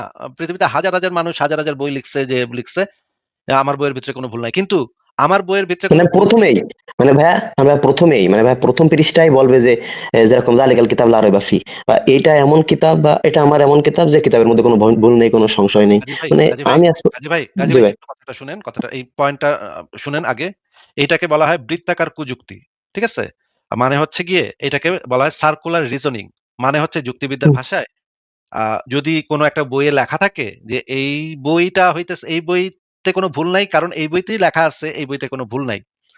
এইটা হচ্ছে যুক্তিবিদ্যায় সবচেয়ে হাস্যকর কথা। এগুলো নিয়ে মানুষ, যুক্তিবিদ্যা যারা পড়ালেখা করছে তারা এগুলো নিয়ে হাসাহাসি করবে আপনার এই কথাটা শুনলে। যে একটা বইতে লেখা আছে এই বই, এই সেই বই যেই বইয়ে কোনো সন্দেহ নাই, যেই বইতে কোনো ভুল নাই বা সন্দেহ নাই। এইটা শুনলে যুক্তিবাদী মানুষরা হাসতে হাসতে পেটে খিল ধরে যাবে ভাই। কারণ কি? কারণ হচ্ছে যে জি এটা ভাই। এটা এই হুম, বইয়ের উপরে নির্ভর করে। বাইরের কোনো মানদণ্ড দিয়ে আপনি এটাকে বিচার করতে পারতেছেন না। মানে হচ্ছে, আপনাকে আমি জিনিসটা মানে সহজ করে বুঝাই, দেখেন আপনি বুঝতে পারেন নাকি। মনে করেন আপনার কাছে একটা থার্মোমিটার আছে। থার্মোমিটারটা আপনার একটু সন্দেহ হইতেছে যে থার্মোমিটারটা নষ্ট। ঠিক আছে? থার্মোমিটারটাতে জি, ভুল রিডিং দেখাইতেছে। কারণ হইতেছে বাইরে এত বরফ পড়তেছে। আমি আমি জার্মানিতে থাকি। আমার বাইরে এখন বরফ পড়তেছে। আপনি বাইরে নিয়া দেখতেছেন যে রিডিংটা ঠিকমতো দিতেছে না। সমস্যাটা কি? কোন একটা প্রবলেম হইতেছে। আপনার কাছে মনে হইতেছে যে মিটারটা রিডিংটা ঠিকমতো দিতেছে না। এখন মিটারে আপনি দেখলেন যে ৩২ ডিগ্রি দেখাইতেছে। হ্যাঁ? এখন ওই থার্মোমিটারের উপরে লেখা আছে এই সেই থার্মোমিটার যাহাতে কোনো সন্দেহ নাই। হুম? জালিকাল থার্মোমিটার, হ্যাঁ? যাহাতে কোনো সন্দেহ নাই। এরকম কিছু একটা লেখা আছে ইংরেজিতে। ঠিক আছে? এখন এই যে থার্মোমিটারের ভিতরে যে লেখা যে এই সেই থার্মোমিটার, যেই থার্মোমিটারে কোনো ভুল নাই, কোনো সন্দেহ নাই। এইটা দেখে আপনি কইতেছেন যে ওয়াও! এইটা তো একটা ইউনিক থার্মোমিটার রে। এটার ভিতরে তো লেখাই আছে যে এটার ভিতরে কোনো সন্দেহ নাই। তাহলে তো এটাতে সন্দেহ করারই যাবে না। এটাতে ৩২ ডিগ্রি দেখাইতেছে, ৩২ ডিগ্রি ঠিকই আছে। আপনি কি এই সিদ্ধান্তে উপনীত হবেন নাকি আ আপনার আলাদা একটা আরেকটা থার্মোমিটার লাগবে টেস্ট করার জন্য, যেটাকে আপনি বলতে পারেন মাস্টার থার্মোমিটার, যেটা হবে একদম আ পরীক্ষিত, যে সেটা একদম ভালো একটা থার্মোমিটার। সেই থার্মোমিটারটা দিয়ে আপনি বাইরে টেম্পারেচার টেস্ট করবেন। তারপরে আপনার কাছে যে থার্মোমিটারটা আছে, সেই থার্মোমিটারটা দিয়েও বাইরের তাপমাত্রা টেস্ট করবেন। ২ টার কম্পেয়ার করবেন। ২ টা কম্পেয়ার করে তখন আপনি বুঝতে পারবেন যে আপনার হাতে যে থার্মোমিটারটা আছে, সেই থার্মোমিটারটার রিডিংটা সঠিক তথ্য দিচ্ছে নাকি ভুল তথ্য দিচ্ছে। আপনি তো ওই থার্মোমিটারের উপরে লেখা আছে, আপনার থার্মোমিটারটার উপরে লেখা আছে, এই সেই থার্মোমিটার যাতে কোনো সন্দেহ নাই। এইটার উপর ভিত্তি করে এই থার্মোমিটার কি ভুল রিডিং দিচ্ছে না সঠিক রিডিং দিচ্ছে, সেটা তো সেই সিদ্ধান্তে আপনি যেতে পারবেন না। গাজী ভাই, আমার কথা কি আপনি বুঝতে পারতেছেন? আমার যুক্তিটা কি বুঝতে পারতেছেন? জি ভাই, বুঝতে পারতেছি ভাই। বলেন আপনি। মনে করেন আপনি আচ্ছা, দোকানে দুধ কিনতে গেছেন। একটা দুধের উপরে মানে ফ্যাক্টরির মালিকে লিখে দিছে, এই সেই দুধ যাতে কোনো ভেজাল নাই। এই তথ্যটা কি এই জিনিসটার প্রমাণ যে এই সেই দুধ আসলেই এই দুধের ভিতরে কোনো ভেজাল নাই, নাকি আপনার নিরপেক্ষ কোনো একটা মানদণ্ড দিয়ে এই দুধটাকে পরীক্ষা-নিরীক্ষা করে যাচাই করে দেখতে হবে যে এই দুধের ভিতরে আসলেই কোনো ভেজাল আছে নাকি নাই? নাকি ওই লেখাটা এইটা প্রমাণ করবে যে ওই দুধের ভিতরে কোনো ভেজাল নাই? কোনটা? জি ভাই, আপনি যেটা বললেন আরকি যে একজন দুধওয়ালা বলল যে এই সেই দুধ ছাড়া কোনো ভেজাল নেই। তো বিষয়টা যদি এরকম হয় যে আপনার এই যে দুধওয়ালা বলতেছে, এই দুধওয়ালা আপনার দুধওয়ালারে সবাই বিশ্বস্ত, আপনার এই পর্যন্ত সবাই বিশ্বস্ত জানে। সবাই বলতেছে যে না ঠিক আছে। মানে তার এলাকার মানুষ, তার না, আশেপাশে না, সবাই বলে যে না তার কাছে। ওটা তো আরেকটা প্রমাণ আপনি আনলেন। ওইটা হচ্ছে আরেকটা প্রমাণ এখন আপনি আনতেছেন যে ভাই, আমার যে দুধওয়ালা এটার ব্যাপারে সবাই ভাই বিশ্বাস করে। ওইটা নিয়ে আমরা আলাদাভাবে কথা বলব। কিন্তু আপাতত শুধুমাত্র এইটুকু আগে সিদ্ধান্তটা আমারে দেন যে ওই যে দুধের প্যাকেটের উপরে যে লেখা আছে এই সেই দুধ যাহাতে কোনো ভেজাল নাই। এই কথাটা তো এই জিনিসটা প্রমাণ করে না। একটা এক্সট্রা আরেকটা নিরপেক্ষ প্রমাণও দরকার এটার জন্য। তাই না? এটা তো আপনি এগ্রি করছেন নাকি? জি, জি গাজী ভাই। ভাই, যদি এই যে এই জি যে ভাই। মানে কোরআনের ভিতরে যে লেখা আছে এই সেই কেতাব যাহাতে কোনো সন্দেহ নাই। এটা প্রুফ করে না যে আসলে কোরআনের ভিতরে কোনো সন্দেহ নাই। এই লেখাটা থাকাটা তো এইটা প্রমাণ করতেছে না। তার মানে আপনার আলাদা আরেকটা এক্সট্রা প্রমাণ এখন আপনার দিতে হইতেছে যে ভাই আমাগো নবীরে তো ভাই ওইখানের সব মানুষে বিশ্বাস করতো ভাই। অনেক বিশ্বাস করতো। অনেক ভালো লোক ছিল ভাই। হ্যাঁ? খুব সত্যবাদী ছিল ভাই। এই যে আপনি যে আরেকটা এক্সট্রা প্রমাণ আনতেছেন, সেটা তো এই কারণেই যে জি ভাই। আপনার ওই প্রমাণটা দিয়ে কুলাইতেছে না এখন আর। আপনি ১ম এ ভাবছিলেন যে এই প্রমাণটা দিলেই তো নাস্তিকে বুঝে যাইব যে আমার গ্রন্থ এটাতে কোনো সন্দেহ নাই। কিন্তু নাস্তিকে তো আরেক যুক্তি দিচ্ছে যে এটা দিয়ে তো এটা প্রমাণ হইতেছে না। এখন আপনি কি আরেকটা প্রমাণ আনতেছেন যে আচ্ছা ঠিক আছে তোরে আরেকটা প্রমাণ দিতেছি আমাগো নবীরে সবাই খুবই বিশ্বস্ত লোক, সবাই সত্যবাদী কইতো, ভালো লোক ছিল। এইজন্য আচ্ছা এখন সেকেন্ডারি ওইটুক তো আপনি মানছেন, ঠিক আছে। এইটুকের জন্য ধন্যবাদ আপনাকে। কিন্তু ভাই, একজন ব্যক্তিকে সবাই বিশ্বস্ত বলে মনে করে তার মানে তো এইটা প্রমাণ করে না যে সে যতগুলা কথা বলবে সব কথাগুলা সত্য হবে। সেটা তো কখনো, বা একজন মানুষ সবসময় মিথ্যা কথা বলে। এটা প্রমাণ করে না যে সে যত কথা বলবে সবগুলাই মিথ্যা হবে। এই ২ টা একটাও এখান থেকে প্রমাণ হয় না। কারণ এরকম হওয়া খুবই সম্ভব যে একজন ব্যক্তি মনে করেন ৫০ টা মিথ্যা কথা বলছে কিন্তু একটা সত্য কথা বলছে। আবার এমনও হইতে পারে একজন ব্যক্তি ৫০ টা সত্য কথা বলছে কিন্তু একটা মিথ্যা কথা বলছে। এই ২ টাই তো যৌক্তিকভাবে ঘটা সম্ভব। আমি বলতেছি না যে এরকমই ঘটছে। কিন্তু যুক্তি আমাদেরকে বলে যে এরকম ঘটা সম্ভব যে একজন ব্যক্তি 50টা হ্যাঁ জায়গায় ভাই, মিথ্যা কথা একজন বলছে। ব্যক্তির ক্ষেত্রে সম্ভব, একজন ব্যক্তির ক্ষেত্রে, একজন লোকের ক্ষেত্রে সম্ভব, কিন্তু নবীদের ক্ষেত্রে না। না, নবীদের ক্ষেত্রে না, এটা তো আপনার অন্ধবিশ্বাস যে নবীদের ক্ষেত্রে না। হিন্দুরা কইবো অবতারের সবার ক্ষেত্রে সম্ভব কিন্তু আমাকে অবতারের ক্ষেত্রে না। হ্যাঁ? এই রকমের এটা তো আপনার অন্ধবিশ্বাস। সেটা নিয়ে আমরা পরে আলোচনা না করব। ভাই, আমি এটা ভাই এজন্য বললাম ভাই, আমি এটাই তো একটু কথা এটা এই শুনেন, জন্য কথা বললাম। শুনেন, কথা শুনেন। নবীদের ক্ষেত্রে এটা সত্য না, এটা তো আপনার অন্ধবিশ্বাস। এটার তো আপনার কাছে বাস্তব কোনো প্রমাণ নাই। এটা আপনি, আমরা এটা আপনি যেটা বলতে পারেন, এটা আপনার না, ধারণা না, বলতে এটা তো পারেন আপনার আপনি, বিশ্বাস ভাই। অসুবিধা না। এটা তো অবশ্যই আপনার বিশ্বাস। এটা আমার বলতে পারেন কি আবার? এটা তো অবশ্যই আপনার বিশ্বাস যে আপনার নবীরা মিথ্যা কথা কইতে পারে না। এইটা ছাড়া তো আপনার কাছে আর কোনো এভিডেন্স নাই। আপনি যেটা বলতে পারেন যে আমার নবীরে অনেক মানুষ ভাই বিশ্বাস করত যে এইজন্য আমার নবীরে আমিও বিশ্বাস করি। এইটা হচ্ছে আপনার এটা আপনি বলতে পারেন এটা আপনার ধারণা। কিন্তু এটা যে সত্য সেটা তো আপনার প্রমাণ করতে হবে তাহলে যে আপনার নবী সত্য কথা বলছে। সেটার তো প্রমাণ আপনি দিতে পারতেছেন না। আচ্ছা এখন ভাই, আপনি জি ভাই, জি ভাই, এখন আমরা আবার জি ভাই, বলতেছি কি আপনার, আমরা পুরনো জিনিসটাতে ভাই ফেরত আপনি যাই। ওই যে আমরা ওই আলোচনা ওই যে আলোচনা বিষয়টা তো ভাই, এখন আলোচনা নবী সত্যবাদী ছিল নাকি নবী মিথ্যাবাদী ছিল সেটা সেটা নিয়ে যদি আপনি আলোচনা করতে চান তখন আমি আলাদাভাবে সেটা নিয়ে আলোচনা করতে পারি। কিন্তু আমরা আবার ওই যে কোরআনের মতো আয়াত লেখা সম্ভব কিনা সেটাতে আবার একটু ফেরত যাই ভাই। আপনি জি ভাই, আমাদের ওইটা নিয়ে আমরা পরে আলোচনা করব। হ্যাঁ? আরেকটা সেকশনে আলোচনা করব বা আজকেই হয়তো আলোচনা করব বা আগামী দিন আলোচনা করব যে নবী সত্য কথা কইছিল নাকি মিথ্যা কথা কইছিল সেটা নিয়ে। কিন্তু আমি আপনাকে যেটা বুঝাইলাম যে কোরআনে লেখা আছে এই সেই কিতাব যাহাতে কোনো সন্দেহ নেই। এইটা ইটসেলফ প্রমাণ করতেছে না যে কোরআনের প্রত্যেকটা কথা সত্য। কারণ এই রকমের যেকোনো বইতে আমি লেখা নিয়ে আসতে পারি। আমি আমার একটা বই লিখতে পারি যে বইয়ের উপরে লিখতে পারি এই সেই কিতাব যাহাতে কোনো সন্দেহ নেই। আমি ইনফেক্ট আমি একটা জি ভাই, আপনি লিখতে পারেন, আপনি লিখতে পারেন, আলহামদুলিল্লাহ, আমি বিশ্বাস করি আপনি লিখতে পারেন অনেকে, কিন্তু এই পর্যন্ত কারণ লেখার সাহস এ পর্যন্ত হয়নি যে প্রথম পৃষ্ঠায় লিখবে যে এটার কোনো সন্দেহ নেই এর ভিতরে। মানে এই না, না পর্যন্ত আমি আপনি কোনো বই পাইছেন কিনা আমি পৃথিবীর আপনাকে ইতিহাসে? মানে এরকম কোনো হয়েছে কিনা কেউ লিখছে যে এই বইয়ের মধ্যে কোনো সন্দেহ নেই, প্রথম পৃষ্ঠায় লিখছে দৃঢ়তার সাথে সাথে। আচ্ছা, আমি আমি আপনাকে এখনো, দেখাই। আপনি যদি, এই জিনিস এই জিনিসটা আমি কয়েকদিন আগে একটা মজা করছি। আপনাকে মজাটা দেখাইতেছি। এটা মজার জিনিস। সেটা তো সিরিয়াসলি নেওয়ার কিছু নাই। কিন্তু আপনি জাস্ট দেখেন। মজাটা একটু দেখেন। আমি যে মজাটা করছি সেই মজাটা একটু দেখেন। আপনাকে মজাটা দেখাই। না আপনি এই ভালো যে মজাই করেন, অসুবিধা না, দেখেন আপনি। এই যে দেখেন এখানে আমি একটা ৳১,০০০ নোট মানে মুমিন ভাইদের ঈদের সালামি দিছিলাম। হ্যাঁ? এই ৳১,০০০ নোটটা প্রিন্ট করে নিয়া আপনি মানে বিন্দাস মজা নিবেন। ঠিক আছে? দেখেন এই নোটের ভিতরে ডাইন দিকে বাম দিকে কি লেখা আছে পড়েন তো ভাই? রাজি ভাই? জি ভাই, অসুবিধা না, আপনি বাম পড়েন, আমি একটু বাম কম দেখতে পাচ্ছি তো, বাম আপনি দিকে পড়েন, বাম আমি শুনতে দিকে পাচ্ছি। হ্যাঁ। এই নোটটার বাম দিকে একটা জিনিস লেখা আছে। দেখেন এই যে এই সেই সালামি যাহাতে কোনো সন্দেহ নাই। এটা লেখা আছে ৳১,০০০ নোটের উপরে। দেখছেন আপনি?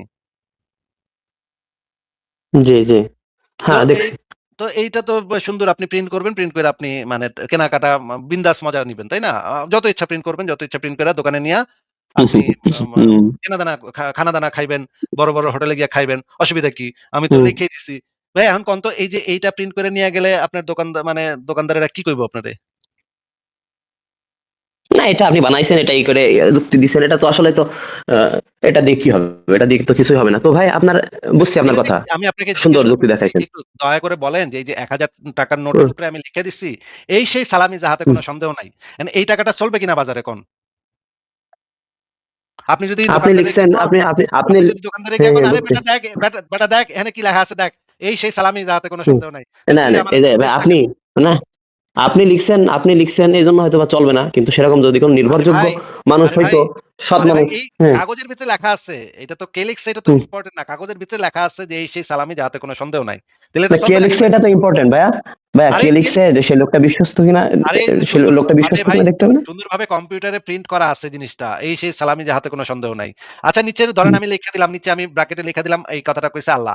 এইটা লিখে দিলাম। তাহলে তো হুম। চলবে নাকি?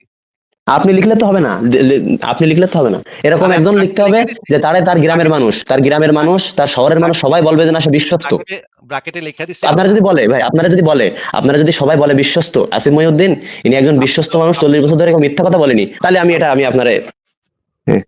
আপনি তো পরের স্টেপে চলে যাচ্ছেন। আমি তো আপনাকে বললাম যে নবী যে সত্য কথা বলতো কি বলতো না সেটা নিয়ে সেটা আপনি আরেকটা প্রমাণ আনার চেষ্টা করতেছেন। সেটা নিয়ে যদি আপনি কথা বলতে চান, তাহলে আমি আলাদাভাবে সেটা নিয়ে কথা বলব। আপনাকে তো আমি সেটা বলছি গাজী ভাই। আপনাকে তো আমি জি বলি নাই ভাই। যে সেটা নিয়ে আমি কথা বলব না। কিন্তু এখনো সেই যুক্তিটা কেন টানতেছেন? সেটা নিয়ে তো আলাদা আলোচনার দরকার আছে। আমরা তো আপাতত ওই কোরআনের মতো আয়াত লেখা সম্ভব কি সম্ভব না সেটা নিয়ে আলোচনা করতেছিলাম। আপনি যদি এখন আবার ওইটা নিয়ে টানাটানি করেন তাহলে তো আমার ওই আলোচনাতে চলে যেতে হবে। আমি আপনাকে যেটা তা আপনি বলতেছি আবার নোটে চলে আসলেন, আপনি আবার আমার ওইখান থেকে নোটে নিয়ে চলে আসলেন তো ভাই, এজন্য। নোটে নিয়ে চলে আসলাম তো আপনার এই পয়েন্টটাকে দেখানোর জন্য যে এই জিনিসটা লেখা থাকাটা এই টাকাটাকে হ্যাঁ, অরিজিনাল ৳১,০০০ হ্যাঁ। নোট হিসেবে প্রমাণ করে না। এই জিনিসটা লেখা থাকলেই এটা প্রমাণিত হয় না যে এটা অরিজিনাল ১,০০০ টাকার নোট। আমাদের ভেরিফাই করতে হয়, এক্সট্রা প্রমাণ লাগে। এটার জন্য একটা এক্সট্রা প্রমাণ লাগে যে এটা যে অরিজিনাল ১,০০০ টাকাই নোট, যেটা আপনিও এগ্রি করছেন যে এটা তো কে লিখছে এটা দেখতে হইব, এটা আপনি এগ্রি করছেন। তার মানে আপনার একটা এক্সট্রা আলাদা একটা নিরপেক্ষ একটা হুম, এভিডেন্স আপনার লাগবে, তাই না? এই টাকার হুম। নোটটা অরিজিনাল কিনা সেটা যাচাই করার জন্য। এই লেখাটা তো এই নোটটাকে অরিজিনাল ১,০০০ টাকার নোট হিসেবে প্রমাণ করছে না, তাই না? না, যেহেতু আপনি লিখছেন এখানে, তো তাহলে সবাই যেই লিখলেই লেখুক তো না করবে কেন, না। যেই লেখুক না কেন সবাই সেটা লিখলে তো কোনো করবে পয়েন্ট না। নাই। সেটা হ্যাঁ, কোনো পয়েন্ট নাই। সবাই লিখলে আপনার সবাই সবাই অবশ্যই বললেই তো হবে না, সবাই লিখলেই তো করবে না, এই আর কি। আচ্ছা, আপনার অবশ্যই একটা এক্সট্রা এভিডেন্স লাগবে যে এই টাকাটা যে আসলে অরিজিনাল ১,০০০ টাকা নোট। এটা কার কাছ থেকে এভিডেন্সটা লাগবে? গণপ্রজাতন্ত্রী বাংলাদেশ সরকারের দায়িত্বপ্রাপ্ত বাংলাদেশ ব্যাংকের গভর্নরের কাছ থেকে একটা ইয়া লাগবে, অথরিটি লাগবে নাকি? হ্যাঁ, হ্যাঁ, হ্যাঁ, সেরকম হ্যাঁ, সেইটা যদি শক্ত। থাকে তখন শক্ত, হ্যাঁ, সেটা যদি শক্ত একটা ইয়া থাকে তখন আমরা এই জিনিসটাকে অ্যাকসেপ্ট করতে পারি। হ্যাঁ, ঠিক আছে, এই ১,০০০ টাকা, এই যে দেখেন এখানে এই যে টাকার উপরে সালেহউদ্দিন আহমেদ বাংলাদেশ ব্যাংকের গভর্নরের সিগনেচারও আছে। এই সিগনেচারের কারণে এবং এই টাকাটার যে মান, টাকাটার যে ইয়াগুলা সেগুলো দেখলে আমরা বুঝতে পারি এটা অরিজিনাল টাকা। তো আপনার তো তাহলে একটা নিরপেক্ষ একটা আ ইয়া দরকার। হুম, ভেরিফাই করার মতো একটা সোর্স দরকার যেখান থেকে আপনি সেই জিনিসটাকে যাচাই করতে পারেন। যে টাকাটা হুম, এই টাকাটা অরিজিনাল এখান থেকে আসছে নাকি অন্য জায়গা থেকে আসছে, অন্য কেউ বানায় নিয়ে আসছে সেটা। তাহলে আপনি আমাদেরকে একটু বলেন তো যে এই যে নবী সত্যবাদী ছিল, নবী হুম, সবসময় সত্য কথা বলতো। যেটার উত্তর আমি হুম, অলরেডি দিয়ে দিচ্ছি যে এটা থেকে এই জিনিসটা হুম, প্রমাণ হয় না। একজন মানুষ যদি ধইরাও নেই যে সে সারা জীবনে কোনো মিথ্যা কথা বলে নাই, তারপরেও এটা প্রমাণ হয় না যে সে একটা স্পেসিফিক কথা বলছে, সেটা তাতে হুম, সেখান হুম, থেকে সে সত্য কথাই বলছে সেটা প্রমাণিত হয় না। সেটা আমরা ধারণা করতে পারি। আমরা আমাদের পূর্ব অভিজ্ঞতা থেকে ধারণা করতে পারি যে এতো বেড়া তো মিথ্যা কথা সাধারণত কয় না। মনে হয় ঠিকই কইছে, সত্যই কইছে। এটা আমরা ধারণা করতে পারি। কিন্তু এটা কিন্তু প্রমাণ না। ধারণা আর প্রমাণ কিন্তু আলাদা জিনিস, তাই না? ধারণার উপর ভিত্তি করে আপনি কোন কনক্লুশন এ যাইতে পারেন না। ধারণার উপর ভিত্তি করে আপনি হুম। আপনার ধারণাটা বলতে পারেন, কিন্তু সেখান থেকে সিদ্ধান্তে যাওয়া যায় না। আপনাকে আচ্ছা যেটা ভাই, জিজ্ঞেস আপনার বুঝছি, আপনার কথা, হ্যাঁ, আপনাকে আপনার কথা যেটা আমি বুঝছি তো। আপনাকে যেটা জিজ্ঞেস করতেছি, আপনি যে আপনি তো একটা মুসলিম পরিবারে জন্মাইছেন, তাই না কাজী ভাই? জি ভাই।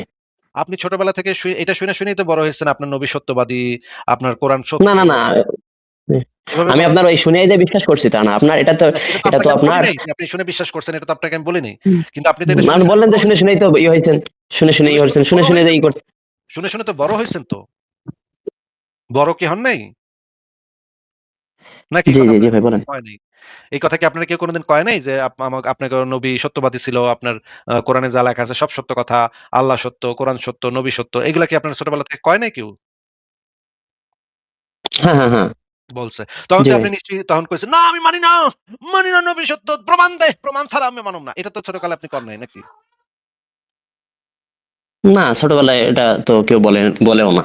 এটাকে বলে না ঠিকই। আমি এটাই তো আমি বলতেছিলাম কিন্তু আপনি তখন চিৎকার পাইরা হুম, বললেন, আমি প্রমাণ ছাড়া মানি নাই। আমি এই যে এমনি বিশ্বাস করে লই নাই।" এটা তো আপনি বলতেছিলেন কিন্তু এখন আবার ঠিকই কইতেছেন যে এটা তো ছোটবেলায় কেউ কয় না।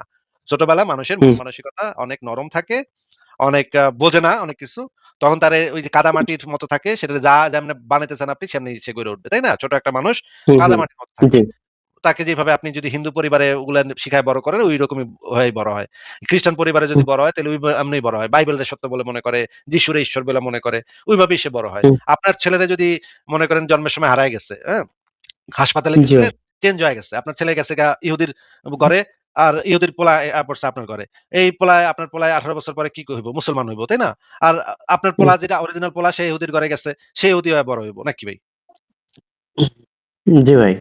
এখন ওই যে ইহুদির ঘরে বড় হইলো, সে তো ছোটকাল থেকে এটা শুনে, শুনে বড় হইব। তাদের জিহবা সত্য, তাদের যে ধর্ম আছে, ইহুদি ধর্ম, তাদের যে ইসরায়েল রাষ্ট্র আছে, এটাই আসলে ঈশ্বরের প্রেরিত জাতি তারা, ঈশ্বরের chosen people ভাইয়া, তারা। ভাই, আপনি এগুলা কিন্তু মানে অন্য জায়গায় চলে যাচ্ছেন। আপনি কিন্তু না, না, সেই আসল জায়গায় নেই। আমারে অন্য জায়গায় নিয়ে যাচ্ছেন। আমি আসল জায়গাতেই আছি। আসল জায়গাতে আমি ওই জিনিস আমি আপনার দেখাবো। না, না, না। আপনি আমরা এসে অন্য জায়গায় বুঝতে পারতেছি। আমি আপনার কাছে আমি আলোচনা অন্য শুনছি আমি। আমি মোটেও অন্য জায়গায় যাচ্ছি না। এই যে কথা আমি বলতেছেন, এটা আমি শুনছি।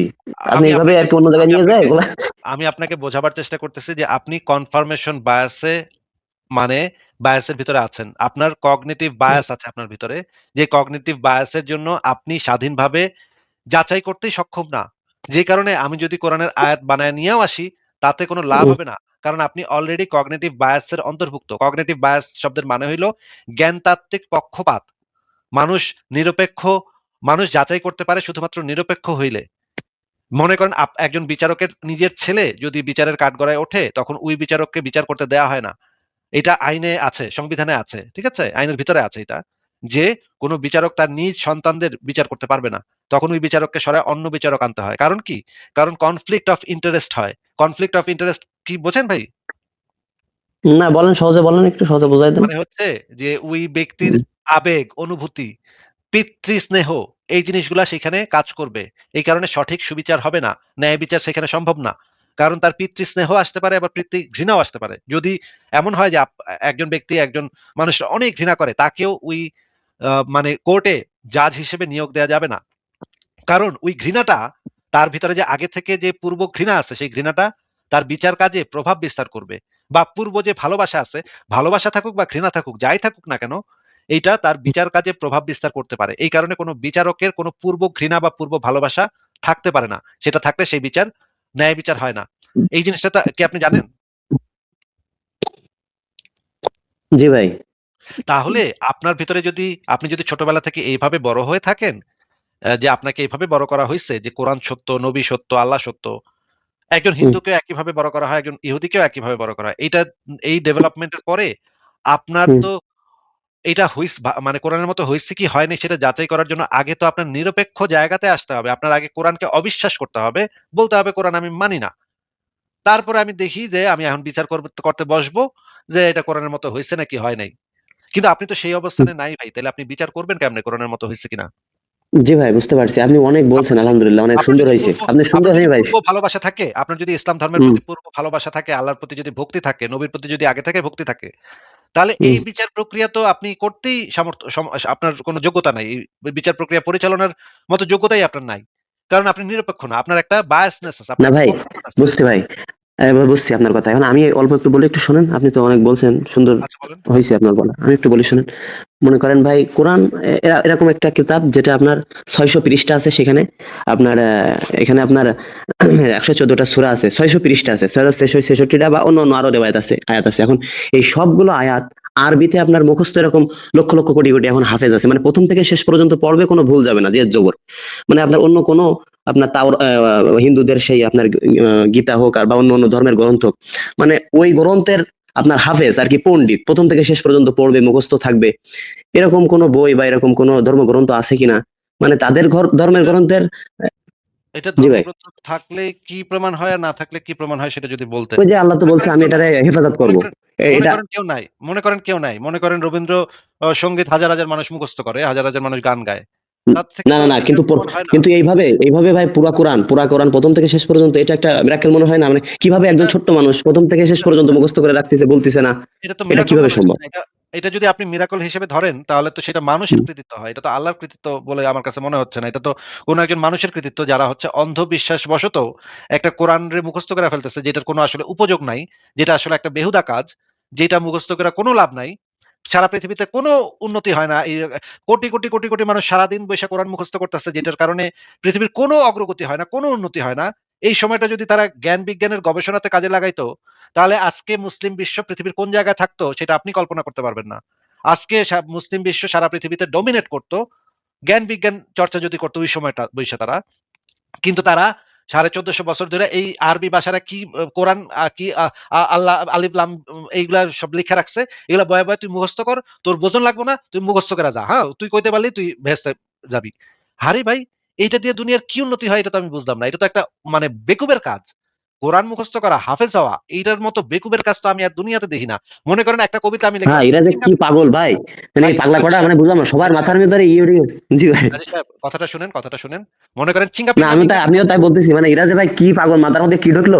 সব মানে লক্ষ লক্ষ মানুষ সব এই করতেছে, এই পাগলামি করতেছে সব। এই যে মানে এই যে। জান্নাতে যাওন যাইবো পরিবার, মানে আপনারা যারা মানে অশিক্ষিত মূর্খ মানুষটা মনে করে যে আমাকে পরিবারে যদি একটাই যদি এইটা মুখস্থ করতে পারে রে ভাই, আমরা সকলে ১৪ গোষ্ঠী শুদ্ধ জান্নাতে ঢুইকা যাবো।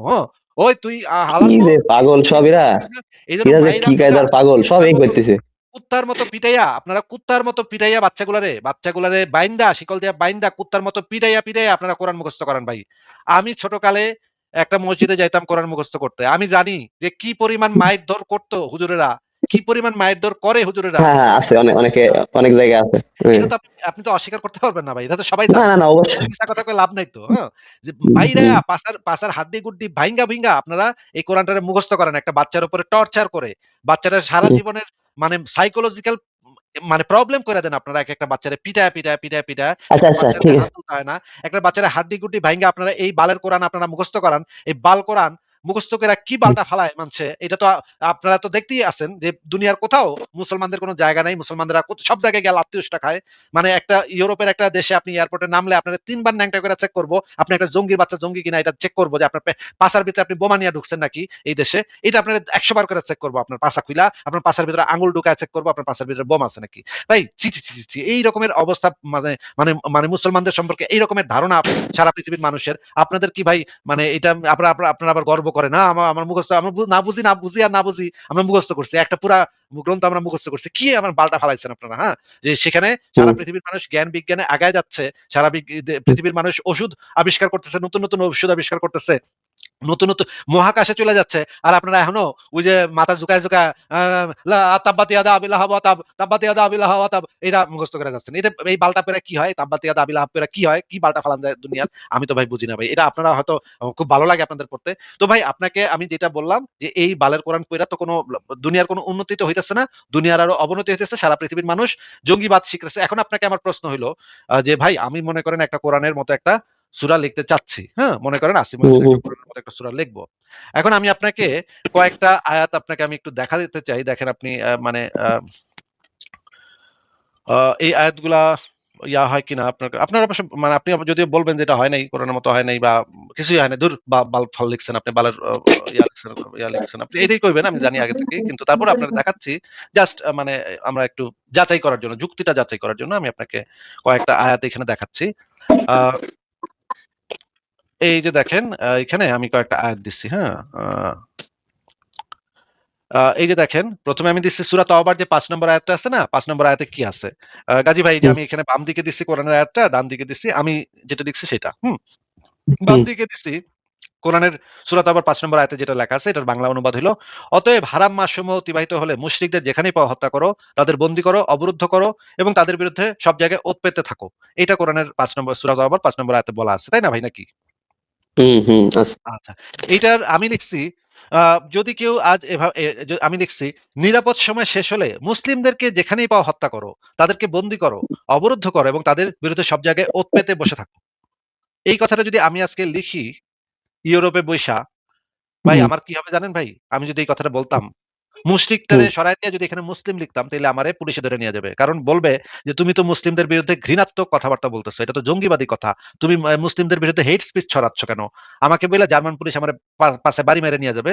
বলবে যে, "তুমি মুসলিমদের বিরুদ্ধে হেট স্পিচ ছড়াচ্ছ।" অথচ আমি কিন্তু কিচ্ছু করি নাই ভাই। আমি জাস্ট কোরআনের আয়াতটার ওই মুশরিকদের জায়গায় মুসলিম বসায় দিছি জাস্ট। এই কারণে আমারে আজকে জঙ্গিবাদের হেট স্পিচ ছড়ানোর দায়ে পুলিশে ধরে নিয়ে যাবে। আমি আপনাকে গ্যারান্টি দিতে পারি এই আয়াত যদি আমি লিখি নি অ নিষিদ্ধ অতএব হারাম মাসসমূহ অতিবাহিত হলে মুসলিমদের যেখানেই পাও হত্যা করো, তাদের বন্দী করো, অবরুদ্ধ করো। এই কথা লিখলে কনফার্ম আমার জার্মান পুলিশ এসে পাছায় বাড়ি মেরে নিয়ে যাবে। বলবে, "তুই বেটা হেট স্পিচ ছড়াচ্ছিস। তুই একটা হেট প্রিচার, তুই সন্ত্রাসবাদকে উস্কে দিচ্ছিস।" এটা বইলা আমারে ঘৃণাবাদী বইলা, জঙ্গিবাদী বইলা আমারে নিয়ে যাবে। এবার আমি আপনাকে শোনাচ্ছি সূরা আনফালের ১২ নম্বর আয়াতে যেটা বলা আছে, "আমি কাফেরদের অন্তরে ভয় নিক্ষেপ করব। সুতরাং তোমরা তাদের গর্দানে আঘাত করো এবং তাদের প্রত্যেক আঙ্গুলের গিরা ভেঙে দাও।" এই জিনিসটাকে হুম, যদি আমি লিখি, আমরা মুসলিমদের অন্তরে ভয় নিক্ষেপ করব। অতএব তোমরা তাদের গর্দানে আঘাত করো এবং তাদের আঙ্গুলের গিরা ভেঙে দাও। এই কথাটা যদি আমি মুসলিমদের সম্পর্কে বলি, আমি আপনাকে গ্যারান্টি দিতে পারি আজকে আমাকে হেট স্পিচ এর দায়ে আমাকে অভিযুক্ত করা হবে। বলবে আমি মুসলিমদের বিরুদ্ধে জঙ্গিবাদ উস্কে দিচ্ছি, ঘৃণা উস্কে দিচ্ছি। এই কথাটা যদি মনে করেন ভারতে একজন হিন্দু যদি কয়, "আমরা মুসলিমদের অন্তরে ভয় নিক্ষেপ করব। অতএব তোমরা গর্দানে আঘাত করো এবং তাদের আঙ্গুলের গিরা ভেঙে দাও।" এই কথাটা যদি বলে, কনফার্ম সেই হিন্দু ব্যাটারে জঙ্গিবাদের দায়ে অভিযুক্ত করা হবে। কারণ এই কোরআনের একই আয়াত জাস্ট ওই কাফেরদের বদলে যদি মুসলিম বসায় দেই, তাহলে সেটা জঙ্গিবাদী কথা হয়ে যায়। কারণ কি জানেন ভাই? কারণ হইতেছে আপনাদের কোরআনটা হইতেছে একটা জঙ্গিবাদী কেতাব, জঙ্গিবাদী বর্বর অসভ্য কেতাব। এখানে যদি জাস্ট একটু শব্দ পাল্টায় দেই, তাহলে এই বর্তমান সময়ে জঙ্গিবাদের দায়ে অভিযুক্ত হইতে হয়। আমি আপনাকে এই গ্যারান্টি দিতে পারি যে এই আয়াতগুলা যদি আমি এই শব্দগুলা জাস্ট চেঞ্জ করে দেই, আমাকে জঙ্গিবাদের দায়ে, ঘৃণাবাদী বক্তব্য প্রচারের দায়ে আমাকে অ্যারেস্ট করা হবে। কারণ কোরআনের ভিতরেই তো এই জঙ্গিবাদগুলো আছে। এটার উল্টা কইরা যদি হুম, ওই জায়গায় কাফেরদের জায়গায় মুসলিম বসায় দিই, তাইলে এটা জঙ্গিবাদী হয়ে যায়। বুঝছেন ভাই? আপনাকে যেটা বোঝাইতে চাচ্ছি যে এই যে সূরার ৪ নম্বর সূরার ৪ নম্বর আয়াত, সূরা মুহাম্মদের ৪ নম্বর আয়াত। এখানে অতএব তোমরা কাফেরদের সাথে মুখোমুখি হবে তাদের গর্দানে আঘাত করো। আমি যদি এখানে লিখি অতএব তোমরা মুসলিমদের সাথে যখন মুখোমুখি হবে তখন তাদের গর্দানে আঘাত করো। এই কথাটা বললেই জিনিসটা মানে মুসলিম ঘৃণা মানে জাতি বিদ্বেষী হয়ে যাবে। তখন বলবে আমি যে একজন জাতি বিদ্বেষী, রেসিস্ট কথা বলতেছি আমি। আমি তো এই কথাটা বলতে পারব না। তাহলে কোরআনের মতো যে আপনি আমার আয়াত লিখতে বলতেছেন, কোরআনের মতো এই রকমের জঙ্গিবাদী আয়াতের অনুকরণে আয়াত লিখা কি ভাই আমি জেল খাটবো নাকি? আমারে তো বর্তমান জার্মান পুলিশ এসে ধরে নিয়ে যাবে। বলবে যে তুই বেটা জঙ্গিবাদী কথা কইছস, তুই তো জঙ্গিবাদকে উস্কে দিচ্ছস। উগ্রবাদ, জঙ্গিবাদ বইলা আমারে নিয়ে যাবে। আমি যদি জাস্ট কোরআনের আয়াতগুলা নিয়া কয়েকটা শব্দ যদি জাস্ট চেঞ্জ করে দিই তাইলে এটা আমার সাথে ঘটবে। আমি তো ভাই এই কাম করতে যাব না। এই রকমের জঙ্গিবাদী বই আমি কেন লিখতে যাব? এটা তো আমি লিখতেই পারবো না, কারণ লিখতে গেলেই তো আমার পুলিশ ধরবে। আমি তো ভাই ঘৃণাবাদী কথাবার্তা বলতে চাই না। আমি মনে করি মুসলিমদের মধ্যে অনেক ভালো মানুষ আছে যারা জঙ্গিবাদ করে না, যারা লুচ্চা নবী মোহাম্মদের মতো জঙ্গিবাদী কাজকর্ম করে না। এটা আমি মনে করি অনেক ভালো মুসলমান আমি পাইছি জীবনে, তারা তো জঙ্গিবাদ করে না। তাহলে আমি মুসলিমদের বিরুদ্ধে এই ধরনের কথা কেন বলবো ভাই? এই ধরনের কথা বলার কোনো স্কোপ নাই। এখন আরেকটা জিনিস দেখাচ্ছি আপনাকে, যে আমি যদি আহ একটা আয়াত লিখি, মনে করেন একটা ভালো আয়াত লিখলাম, যেটার ভিতরে মানবিক কথাবার্তা আছে, মানবতাবাদী কথাবার্তা আছে, সেটা যদি আমি লিখি, তাহলে তো আপনি মানবেন না ভাই। আপনাকে এইজন্য আমি আপনাকে একটা ভালো সূরা লেখা দেখাচ্ছি বা আবৃত্তি করে দেখাচ্ছি। আপনি একটু দেখেন এটা কেমন হইছে। যদিও আপনি মানবেন না, তারপর আপনি একটু দেখেন। জাস্ট দেখার জন্য দেখা আরকি। দেখাচ্ছি। আপনি আপনি তো কোরআনে হাফেজ নাকি গাজী ভাই? জি ভাই। গাজী ভাই আপনি কি কোরআনে হাফেজ? জি। আচ্ছা, তাহলে আপনি আমার কোরআন এটা আয়াতটা বুঝবেন, শব্দগুলা চিনবেন। তাইলে আপনি একটু শোনেন আমার মানে সূরাটা শোনেন, হ্যাঁ? আমি দিচ্ছি। শুনেন। يا أيها الناس اتقوا فترة الصغار ولا تهتكوا ستر البراءة بالنكاح والفجور إنما الطفولة ربيع ملون فلا تحرقوا زهورها بسم الشهوة والأوزار من تربص بالقاصرات بسوء فهو عدو البشر وخائن الديار فاعزلوهم عن مجالسكم وأعينوهم على العلاج فإنهم مرضى القلوب وأسرى الأكدار داروا الصغار يمرحون في ميادين اللعب وينهلون من معين العلم والأسفار وليصادقوا أقرانهم في سلام بعيدا عن كيد الذئاب والأغيار حتى إذا بلغوا الرشد والبصيرة فلهم الحق في اختيار القرار আচ্ছা, আমরা একটা শুনলাম, সূরা শুনলাম। গাজী ভাই আপনি একটু আমাদেরকে বলেন তো যে আমি যে সূরাটা লিখছি, এই সূরাটা আগে বলেন যে কেমন হইছে, এটার মানে বক্তব্যটা আপনার কাছে কেমন লাগছে? আগে তো আপনি বলেন আমি লিখছি। আপনি লিখছেন এটা? আপনি তো বলেন আমি লিখছি। এটা কি আপনি লিখছেন? হ্যাঁ, আমি লিখছি এটা। আপনি লিখছেন? ওরে বাবা! হ্যাঁ। তা কই দিয়ে আপনি তো লিখছেন। ওই আরবিগুলো তো আপনি একটু বলেন তো ১ম এ অল্প একটু। যেভাবে বলছেন। আরবিগুলাতে কি বলা আছে, উচ্চারণ কি, বাংলা কি, ইংরেজি কি, সব অনুবাদ এখানে দেয়া আছে। আপনি না, না, আগে না দেওয়া থাকবে না। আপনি যে বললেন আমি লিখছি। আপনি একটু বলেন তো একটু, মানে আপনি তো লিখছেন। আপনি একটু বলেন তো ১ম এ একটু। কি ভাই লিখছেন আরবিটা একটু বলেন তো অল্প একটু। আরবি আরবি, বাংলা, বাংলা উচ্চারণ এবং ইংরেজি সবকিছু এখানে দেয়া আছে। আপনাকে যেটা জিজ্ঞেস দেওয়া করতে তো হবে অনেক কিছু আছে। দেওয়া মানে তো সব চাইনাও বের করা যাবে না। আপনি একটু যে ভাই, বললেন আমি এই তো লিখছি। আমি এখানে আপনি যে লিখেই রাখছি বললেন, তো। এখানে তো আমি লিখেই আপনি একটু রাখছি। বলেন অল্প আপনি একটু। আপনি একজন বলেছেন লেখক মনে করেন, গাজী ভাই, লিখলে গাজী ভাই তো কথার বলতে পারে। আপনি অল্প একটু বলেন। কথার মাঝখানে কথা বলেন। আমি আপনাকে একেবারে আবৃত্তি শোনায় দিছি। যেন এখন একদম আবৃত্তি আরেকটা আপনি শুনতে পান। আপনি লিখছেন না ভাই? আপনি তো লিখছেন, বলেন আমি লিখছি। আপনাকে তো আমি এই আবৃত্তি শোনায় দিছি। যেইটা সে তো করতেছে আরেকজন। আপনি যে বললেন আমি লিখছি ভাই, আপনার সমস্যা নাই ভাই, আপনার তো সমস্যা নাই। মানে আপনার আপনি তো পারেন না, মানে আপনি পারেন না, গাজী ভাই, মানে আপনি গাজী ভাই, পারেন না। গাজী ভাই কথাটা একটু শোনেন। আপনার কোরআনে তো বলা আছে তোমরা মানুষ এবং জিন জাতি সম্মিলিতভাবে চেষ্টা করলেও এই আয়াতের মতো একটা আয়াত আনয়ন করতে পারবে না। এইটা কোরআনে বলা আছে না ভাই? ভাই আপনি যে বলেন আমি লিখছি, আপনি যে বলেন গাজী নাই ভাই, না আমি গাজী ভাই, লিখছি, গাজী ভাই, আপনি আপনার ভাই আপনি আপনি আমার কথাটার একটু উত্তর দেন তো। আমার কথাটার একটু উত্তর দেন ভাই। হাইসেন, হাইসেন, আচ্ছা হাইসা লন আগে একটু, একটু হাইসা তারপর বলেন, উত্তরটা দেন। না ভাই হাসেন, আমি আপনারে মনে করলাম যে আপনি, একটু না হাইসা আমি লন, একটু হাইসা লন, একটু আসতেছি তো হাইসা, অবশ্যই, আপনি যে বললেন আমি লিখছি, আপনি একটু পড়েন, আরেকটু পড়তে পারলেন না, আপনি আরেকটু হাইসা লিখলেন কি লন, করে? আরেকটু হাইসা লন, একটু হাইসা তারপরে আমার উত্তরটা দেন। আমার কথাটার উত্তরটা এরপরে দিয়েন, অসুবিধা নেই। আরেকটু হাসেন, অসুবিধা নেই। কতক্ষণ হাসবেন কোন? না আমি আপনার ভাই সব কথার উত্তর দেবো, আপনি যেটা বললেন যে আমি না, লিখছি না, এটা একটু পড়েন আপনি, আপনি আপনি আপনি একটু একটু পড়েন। হাইসা লন। আচ্ছা ঠিক আছে, আপনি হাইসা লন। এরপরে আপনি আমার উত্তরটা দেন। আপনাকে তো আমি হাসার জন্য আপনি সময় দিলাম। আপনি এরকম একটা উত্তরটা দেন। ডাহা মিথ্যে কথা বলবেন ভাই আমি ভাবতে পারিনি, আমি আচ্ছা আপনার ঠিক আগে আছে, অনেক ঠিক আছে, আলোচনা ঠিক আছে। শুনছি, অনেক এভাবে না ডাহা মিথ্যে কথা। নাস্তিকদেরকে তো আপনারা অনেক সম্মান করেন। আপনি ভাবতেই পারেন নাই যে আমার মতো একজন নাস্তিক সে যে মিথ্যা কথা বলবে, এটা আপনারা আপনি নাই, ভাবতেই পারেন নাই। শক্ত কতদিন মিথ্যে যাবত কথা সরাসরি এরা নাকে আপনার মুখে, কথা বলেছেন। ভাই আপনাকে তাহলে একটা নাকে কথা মুখে। ভাই, আপনার কোরআনে তো বলা আছে মানুষ এবং জিন জাতি সবাই মিলেও এই আয়াতের মতো একটা আয়াত লিখে আনতে পারবে না। মনে করেন আমরা সবাই মানব জাতি মিল্লা এই আয়াতটা লিখছি। এখন কোন যে এই আয়াতটা শোনার পরে আপনার মন্তব্য কি বলেন?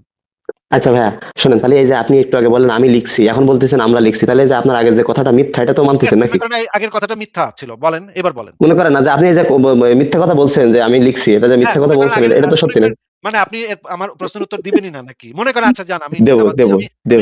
মিথ্যাবাদী, আমি ধোঁকাবাজ, আমি বাটপার, আমি জঘন্য খুনি। ঠিক আছে মেনে নিলাম। এইবার বলেন না ভাই যে আপনি খুনি এই না, এই যে আপনার মিথ্যে কথা বললেন, আপনি তো ভাই খুনি না, আমি আপনি আমি খুন আমি করছেন তো এবারে। নিজেই আমি তো নিজেই আপনাকে স্বীকারোক্তি দিয়ে দিলাম। আমি ১০০ টা ধর্ষণ করছি, ৫০০ টা খুন করছি। এবার আপনি বলেন যে এই যে সূরাটা যে লেখা হইছে, মানব এবং জিন জাতি মিলে যে এই সূরাটা লিখছে, এই সূরাটার আয়াতগুলা পড়ে আপনার কাছে কেমন, শুনে আপনার কাছে কেমন মনে হইল? এটা ভাই কবিতা হয়েছে বুঝছেন, কবিতার মতো হয়েছে, আমি তো বুঝছি কোরআনের, কোরআনের হ্যাঁ হ্যাঁ, কবিতার এই মতো। যে দেখেন, আমি যে শুরুতে কইছিলাম যে যাই লেখা আনবি না কেন তুই? আমি তো মানুম না। তাল গাছ তো ভাই আমার। তাল গাছ তো আমার আর আমার আল্লাহর। আমি তো মানুম না। বুঝছেন ভাই? জি দেখছেন ভাই। ভাই? আচ্ছা, আপনি একটু আমাদেরকে বলেন তো যে এইটার যে মূল মেসেজটা কি এই হুম, কবিতা হোক বা আয়াত হোক যেটাই হোক, সূরা হোক, এটার মূল মেসেজটা কি একটু বলেন তো এখানে কি বলা হইতেছে? মানে কিসের, মানে আপনার এই যে কোন বিষয়, মানে এটার আপনি কি তো বাংলা অর্থ কি বুঝছেন তাই না? বলতেছেন নাকি? হ্যাঁ, অর্থটা বাংলা বুঝছেন না আপনি? আপনি তো আরবি পারেন। তাহলে তো বাংলা আপনি বুঝছেন এখানে কি বলা হইছে।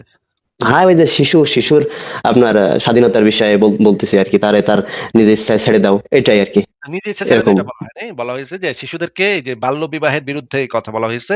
যে হুম, বাচ্চা মেয়েদেরকে যেন তোমরা বিয়ে দিয়ে দিও না বা হুম, তাদেরকে এই যে বাল্য বিবাহের এই যে এই জঘন্য জিনিস থেকে তোমরা বিরত রাখো। তোমরা বাচ্চা মেয়েদেরকে এইভাবে বুইড়া খাটাসের সাথে ৫৩ বছরের বুইড়া খাটাস যেই খাটাসগুলা বাচ্চা মেয়ে দেখলে জিহ্বা তাদের লক, লক, লক, লক করে। এই বুইড়া খাটাস হারামজাদাগুলোর সাথে উম, তোমরা বাচ্চা মেয়েদের বিয়ে দিও না। ৬ বছরের বাচ্চা মেয়ে আয়েশারে এই বুইড়া খাটাস লুচ্চা নবী মুহাম্মদের সাথে তোমরা বিয়ে দিও না। এই জিনিসটা এখানে পরিষ্কারভাবে বলা হইছে ভাই। এই সূরাটার যে মূল বাংলা সেটা আমি আপনাকে পড়ে শোনাই। হে কি মানুষ ভাই সূরার নাম কি ভাই? এই সূরাটার নাম কি, মানে এই সূরাটার নাম কি একটু যদি বলতেন? সব সূরার তো ভাইয়া একটা নাম আছে আমাকে জানাম, সূরা ফাতিহা, বাকারা, আলে ইমরান, নিসা, মাইদা, একের পর এক নাম আছে যেটা সবাই জানে, আপনার এই সূরার নামটা একটু বলতেন ভাই যদি। নাম-টাম সবকিছু দেখায় ফেলা হইছে। আমি এই সূরাটা একটু পড়ি, আপনি একটু শুনেন। মানে নাম আপনার জানা নেই তাই তো নাকি? নামটার অর্থ, আচ্ছা নাম জানা নেই তাই তো? মনে করেন নাম জানা নেই তাইলে আপনি একটু হাইসা লন। যদি আপনি একটু হাইসা নিতে চান তাহলে একটু হাইসা লন। আমি একটু পড়ি তবে আপনি একটু মিউট করে হাসেন, হ্যাঁ? আপনি যেটা বলার বা একটু যদি মজা মাস্তি করতে চান করেন, অসুবিধা নেই। কিন্তু একটু মিউট করে করেন, আমি একটু এই সূরাটা পড়ে শোনাই। হে ভাই এই মানুষ সূরাটা তো ভাই তোমরা তাহলে ই করতে হবে, এই তাহলে তো ভাই সূরাটা তো মিউট আমি, করে ভাই আপনাকে মিউট করে দিলাম ভাই। আপনি যদি কথার মাঝখানে এভাবে কথা বলতে থাকেন তাহলে তো আমার কথাটা দর্শকরা কেউ শুনতে পাবে না। আমি একটু সূরাটা বাংলায় অনুবাদটা পড়তেছি। হে মানুষ তোমরা শিশুদের সহজাত নিষ্পাপ প্রকৃতির প্রতি দায়িত্বশীল হও এবং বাল্যবিবাহ ও পাপাচারের মাধ্যমে তাদের শৈশবের পবিত্র আবরণ ছিন্ন করো না। ২. শৈশব তো এক রঙিন বসন্ত, সুতরাং লালসা ও অপরাধের বিষ দিয়ে তার ফুলগুলোকে দগ্ধ করো না। ৩. যে কেউ শিশুদের প্রতি কুদৃষ্টিতে ও অসৎ উদ্দেশ্যে ওত পেতে থাকে সে মানবতার শত্রু এবং নিজের সমাজের প্রতি বিশ্বাসঘাতক। ৪. তাদের তোমাদের সমাজ থেকে বিচ্ছিন্ন করো এবং চিকিৎসা ও সংশোধনের পথে সহায়তা করো, কেননা তারা অসুস্থ হৃদয়ের অধিকারী এবং কলুষিত চিন্তার বন্দী। ৫. শিশুদের খেলাধুলার মাঠে আনন্দ করতে দাও, আর তারা যেন জ্ঞান ও শিক্ষার উৎস থেকে পান করতে পারে। ৬. তারা যেন সমবয়সীদের সাথে শান্তিতে বন্ধুত্ব গড়ে তোলে, নেকড়ে সদৃশ শিকারী ও অনিষ্টকারীদের ষড়যন্ত্র থেকে দূরে থেকে। ৭. অবশেষে যখন তারা প্রজ্ঞা ও দূরদর্শিতায় পারদর্শী হয়, তখন তাদের নিজেদের জীবনের সিদ্ধান্ত বেছে নেওয়ার অধিকার তাদেরই। এই আপনাকে আমি যেটা বলেছিলাম যে এই যে বাংলা অংশটা সেটা আমার লেখা এবং এটাকে আমি আরবিতে অনুবাদ করাইছি। বাংলা অরিজিনাল যে টেক্সট সেটা আমার লেখা। সেটা আমি আপনাকে বলেছিলাম। কিন্তু আপনি তার কিছু বুইঝা ওঠার আগেই হ্যাঁ, হ্যাঁ, হ্যাঁ, করে কিছুক্ষণ গ্যাঁ, গ্যাঁ, গ্যাঁ, গ্যাঁ করছেন। করেন সেটা তো আপনার মানে দায়িত্ব, আপনার ঈমানি দায়িত্ব, আপনি তো সেটাই করবেন। এইবার আমি যেটা করব, একটা কাজ করব, খুবই মজার একটা কাজ করব যে এআই কে জিজ্ঞেস করব, জেমিনিকে জিজ্ঞেস করব যে, "এই সূরাটা কোরআনের অনুরূপ সূরা হইছে নাকি হয় নাই? নাকি কেমন হইছে? ভালো হইছে নাকি মন্দ হইছে? কি হইছে?" সেটা আমি একটু জেমিনিকে জিজ্ঞেস করব। কাজী ভাই আপনি তো জেমিনি কাকে বলে এটা জানেন নাকি? জি। আচ্ছা। যে আমি এই সূরাটা একটু জেমিনিকে জিজ্ঞেস করলে কেমন হয়? বলেন তো যে জেমিনি তুমি বলো যে আ এই সূরাটা কোরআনের অনুরূপ বা কোরআনের ছন্দ, কোরআনের যে সাজ, তারপর কোরআনের যে মানে উচ্চারণ মানে ভঙ্গি এগুলা সবকিছু মিলছে নাকি এটা একটু জিজ্ঞেস করলে কেমন হয়? কন তো দেখি। জেমিনিরে জিজ্ঞাসা করবেন তাই তো? নাকি করব না কেন? চ্যাট জিপিটি রে কারে জিজ্ঞাসা করবেন?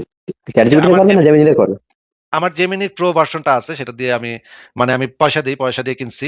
আর ChatGPT র আমার প্রো ভার্সন নাই। আমি জেমিনি দিয়ে করতে চাই। আপনি যদি চান আপনি তাহলে চ্যাট জিপিটি চ্যাট জিপিটি দিয়ে করতে পারেন। এটা দিয়ে একটু করেন দেখি।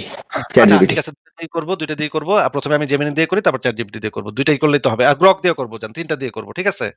গ্রকটা আমার সবচাইতে ভালো লাগে। গ্রকটা হচ্ছে আমার মতে বেস্ট এআই সো ফার আমি ইউজ করছি সেটার বিষয়গুলোর ভিতরে। তাহলে আমি ১ম এ জেমিনি দিয়ে জিনিসটাকে এনালাইসিস করি। দেখি জেমিনি এই বিষয়ে কি বলে। এইটা হচ্ছে জেমিনি দেখেন আমার ডান দিকে আপনি দেখতে পাবেন যে আমারটা প্রো ভার্সন। আ পয়সা দিয়ে কিনছি আমি। দাঁড়ান আপনাকে দেখাচ্ছি। আপনি বোধহয় দেখতে পাচ্ছেন না। এটা সরায় দিলে দেখতে এই যে ডান দিকে কোণায় দেখতে পাচ্ছেন প্রো ভার্সন আমার ছবির পাশে প্রো ভার্সন লেখা আছে দেখতে পাচ্ছেন? একটু ছোট দেখা যাচ্ছে। আচ্ছা ছোট দেখা যাচ্ছে। ঠিক আছে। এখন দেখা যাচ্ছে? প্রো হ্যাঁ, ভার্সন দেখা যাচ্ছে? মানে এটা তো বেটার হ্যাঁ, অ্যান্সার। প্রো ভার্সন এ তো বেটার অ্যান্সার দেয়। এটা তো আপনি জানেন নাকি? জানেন নাকি জানেন না? হ্যাঁ। কাজী ভাই জেমিনি যে প্রো ভার্সন এ পয়সা দিয়ে কিনলে যে ওরা বেশি ভালো উত্তর দেয়, আরো বুঝে শুনে উত্তর দেয়। এটা তো আপনি জানেন নাকি? আচ্ছা আমি আপনার বুঝছি আমি হচ্ছে চ্যাট জিপিটিটা বেশি ইউজ করি। আমি জেমিনি সম্পর্কে একটু কম জানি বুঝছেন? আচ্ছা। মানে আপনি ঠিক আছে অসুবিধা নেই। আমরা ওইটাও করব না অসুবিধা নেই। ওইটাও করা যাবে। ১ম এ আমি একটা হুম, কমান্ড দিয়ে নেই যে কমান্ডটা আমি সবসময় দেই। কারণ হচ্ছে গিয়ে জেমিনি, ChatGPT, গ্রক এই ধরনের এআই গুলা মানুষের ধর্মীয় অনুভূতির সম্পর্কে মানে সহানুভূতিশীল। তাদের অ্যালগরিদম এভাবে তৈরি করা হয়েছে যেন কেউ ধর্মীয় অনুভূতিতে আঘাত না দেয়। এই কারণে প্রত্যেকটা কমান্ড দেওয়ার আগে আমি একটা কমান্ড দিয়ে নিই। আপনি নিজেই কমান্ডটা পড়েন। আপনি বলেন যে এই কমান্ডটা ঠিক আছে নাকি? আপনার মত নিয়ে আমি এই কমান্ডটা দিব। আমি এই কমান্ডে লিখছি যেহেতু আমাদের একটা নিরপেক্ষ লাগবে, এনালাইসিস লাগবে। এইজন্য আমি লিখছি সমস্ত ধর্মীয় অন্ধবিশ্বাস থেকে ঊর্ধ্বে উঠে উত্তর দিবে। তোমার প্রদত্ত উত্তরে কোনো ধর্মীয় বায়াস যেন না থাকে। অনেক মানুষ বিশ্বাস করে তাই তাকে সত্য হিসেবে যেন ধরে নেয়া না হয় বা ওই বিশ্বাসের প্রতি কোমলতা না দেখানো হয়। সব পলিটিক্যাল কারেক্টনেস পরিহার করবে। শুধুমাত্র যুক্তি ও প্রমাণের ভিত্তিতে উত্তর দিবে। আমি এই কমান্ডটা ১ম এ দিয়ে নেই সবকিছুর আগে। আপনি কি এই কমান্ডটা দিতে তো আপনি কি কোনো প্রবলেম মনে করতেছেন এই কমান্ডের ভিতরে আমি কোনো না প্রবলেম দেন। না, না ভাই আপনি দেন, আচ্ছা, দেন। তাহলে অসুবিধা নাই। আমরা এই কমান্ডটা দিলাম। তারপরে আমি এবার ওই YouTube এর ওই ভিডিওটা আমি তাকে দিয়ে বলব যে YouTube এর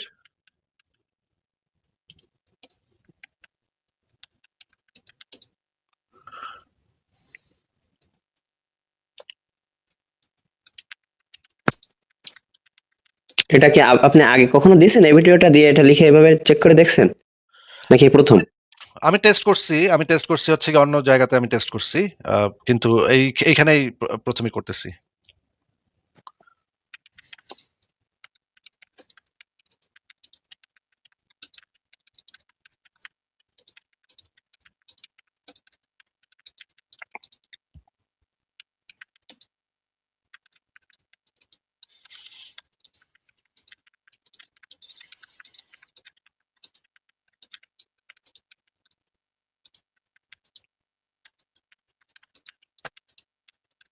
আচ্ছা আমি লিখছি YouTube এর এই সূরাটি এনালাইসিস সূরাটি হবে দাঁড়ান। আ সূরাটি এনালাইসিস করো এবং আমাকে মতামত দাও। এই সূরাটি কেমন হয়েছে? কোরআনের মতো হয়েছে কিনা? অনেক ধার্মিক মুসলিম দাবি করে কোরআনের মতো সূরা লেখা সম্ভব নয়। সেই উদ্দেশ্যে এটি লিখিত। তুমি আ কোরআনের ও সূরা, ভাষা, সাহিত্য, মান এবং ছন্দ কম্পেয়ার করে বলবে এটি কোরআনের সমকক্ষ হয়েছে কিনা বা তার তার চেয়েও উন্নত হয়েছে কিনা, বিশেষ করে এর দার্শনিক ও ভাবগত বিষয়। ঠিক আছে ভাই, আমি যে কমেন্টটা দিচ্ছি আপনি তো আপনার সামনে তো দিলাম, আপনি তো দেখতে পাইছেন নাকি? হ্যাঁ দেন। আমি কি কোনো ভুলভাল তো কমেন্ট দেইনি, বা মানে পার্সিয়ালিটি করা যেন আমার সেরকম তো কমেন্ট দেইনি আমি, তাই না? হ্যাঁ আপনি এটা দেন, দেখি। এবার আমি সেই সূরাটার ইউটিউব লিংকটা দিয়ে দিচ্ছি এখানে, দেখি সে কি বলে, তার কথা শুনি।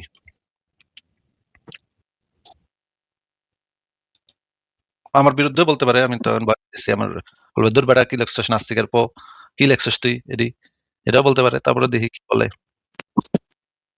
জেমিনি না আবার আমারে মুরতাদ কয়ে আবার চাপাতি বের করে আবার কোপানো শুরু করে, এটাও হইতে পারে ভাই, আমি তো জানি না এখনো। অভিনয় তো শিখে রাখছেন ভাই, মাশাআল্লাহ খুব সুন্দর। এই যে জেমিনি যে যদি মুমিন হয়ে থাকে তাহলে তো চাপাতিটা বাইর করে আমারে কবে আল্লাহ একবার তোর মুরতাদ হয়ে গেছিস, ফাকতুলু বলে আমারে মনে করেন কল্লাটা ফালাই দিল। আমি তো ভাই বিরাট ফাকতুলু জানি কোন আপনারা, ফাকতুলু মাকতুলু এই জিনিসটা। আচ্ছা ঠিক আছে, এটা সে মানে সেন্সর করছে। আচ্ছা ভাই, অন্য একটা প্রশ্ন করি, আপনার বাংলাদেশে ভাই আসার ইচ্ছা আছে? ভাই ওইটা নিয়ে আমরা পরে কথা বলবো, বাংলাদেশে আসার ইচ্ছা আছে নাকি না। আচ্ছা ঠিক আছে। আমি তাহলে আছে না? আরেকবার দিই, আসে না, কিছু বলতেছে না, মনে হয় সে ডরাইছে, এটার উত্তর দিতে গেলে আবার কি না কি হয়, এই জন্য ডরাই গেছে। আচ্ছা অসুবিধা নেই, আমি পুরা ইয়াটা তারে ইয়া দিয়ে দিব, পুরো কপি করে দিয়ে দিব। আচ্ছা এবার দিচ্ছে। দেখেন তো, প্রথমে সে না করছিল, উত্তর দিবে না। ঠিক আছে, কারণ সেও বুঝছে যে এটার উত্তর দিতে গেলে মানে কপালে খারাপই আছে, মুমিনরা গিয়া গুগল অফিস জ্বালায় পড়ায় দিতে পারে, আপনারা তো এগুলো করেন ভাই। হ্যাঁ, তো এখানে সে লিখছে, দেখি কি লিখছে। ইউটিউবে প্রদত্ত ভিডিওটি মূলত সূরা আল বারাআহ সূরা নির্দেশিতার শিরোনামে একটি কাব্যিক উপস্থাপনা, যা প্রচলিত কোরআনের শৈলী ও ছন্দ অনুকরণ করে রচিত হয়েছে। এর মূল বিষয়বস্তু হলো বাল্যবিবাহের বিরোধিতা এবং কোরআনের শিশুদের অধিকার রক্ষা। আপনার নির্দেশ অনুযায়ী ধর্মীয় আবেগ বা অন্ধবিশ্বাস পরিহার করে শুধুমাত্র যুক্তি, ভাষাতত্ত্ব, সাহিত্যিক মানদণ্ডের ভিত্তিতে এর একটি নির্মোহ বিশ্লেষণ নিচে দেওয়া হলো। ভাই আপনি কি একটু পড়বেন এখানে কি লেখা? আপনি পড়েন, কারণ আমি দেখতে পাচ্ছি না, আপনার অল্প দেখা যাচ্ছে, কাটা কাটা ভাব, বুঝছেন? আপনি পড়েন, আমি শুনতে পাচ্ছি। ঠিক আছে, এখানে লেখা ভাষাতাত্ত্বিক ও সাহিত্যিক তুলনা, ল্যাঙ্গুয়েজ অ্যান্ড লিটারেরি কোয়ালিটি। ভাষা, এই সূরাটি আধুনিক মান্য আরবি মডার্ন স্ট্যান্ডার্ড অ্যারাবিক ভাষায় রচিত। কুরআনের ভাষা মূলত সপ্তম শতাব্দীর হিজাজি উপভাষা ও ধ্রুপদী আরবির সংমিশ্রণ, যা অনেক বেশি প্রাচীন এবং এর শব্দচয়ন প্রায়শই রূপকধর্মী ও দ্ব্যর্থবোধক।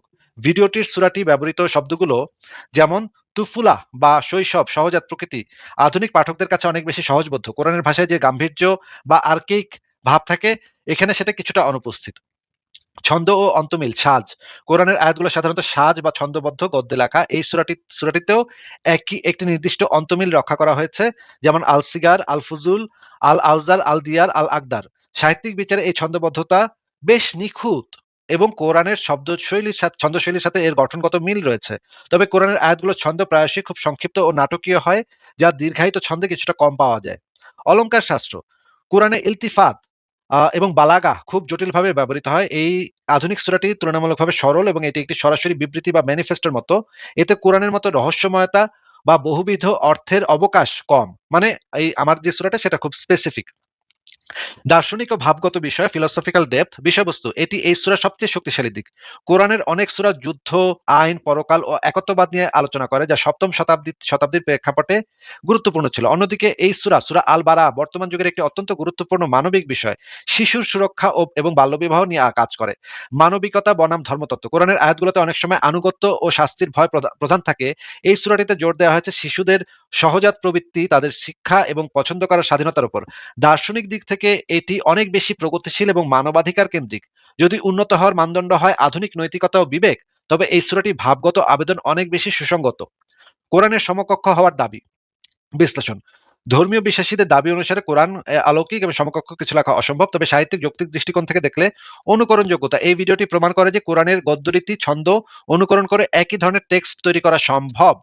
এর আগেও আল ফুরকান, আল হক বা সূরাত আল উলাউন এর মতো অনেক চেষ্টা হয়েছে ভাষাগতভাবে এগুলো কোরআনের কাঠামোর সমান্তরাল। উৎকর্ষ একটি টেক্সট অন্যটির চেয়ে উন্নত কিনা তা নির্ভর করে মানদণ্ডের উপর। যদি মানদণ্ড হয় প্রাচীন ভাষাতাত্ত্বিক শুদ্ধতা ও জটিলতা, তবে কোরআনে গিয়ে থাকবে। কিন্তু যদি মানদণ্ড হয় সামাজিক উপযোগিতা, মানবিক দর্শন এবং আধুনিক নৈতিকতা, তবে এই সূরা আল বারাআহ অনেক বেশি অর্থবহ। কারণ এটি এমন একটি মানবিক সংকট, বাল্যবিবাহ নিয়ে কথা বলছে, যা আধুনিক যুগের মানুষের কাছে অনেক বেশি প্রাসঙ্গিক। চূড়ান্ত মতামত কি বলছে পড়ি। যুক্তি ও প্রমাণের ভিত্তিতে বলা যায় সূরাটি কোরআনের সাহিত্যিক কাঠামো খুব দক্ষতার সাথে ব্যবহার করেছে। এটি প্রমাণ করে যে কোরআনের মতো করে শব্দ সাজানো বা ছন্দ তৈরি করা মানুষের পক্ষে সম্ভব। দার্শনিক দিক থেকে এটি কোরআনের তুলনায় অনেক বেশি মানবিক ও যুক্তি নির্ভর। তবে এর সাহিত্যমান কোরআনের চেয়ে উন্নত কিনা তা নির্ভর করবে আপনি প্রাচীন ধ্রুপদী সাহিত্য পছন্দ করেন নাকি আধুনিক ও সরাসরি বার্তা প্রদানকারী সাহিত্য পছন্দ করেন তার উপর।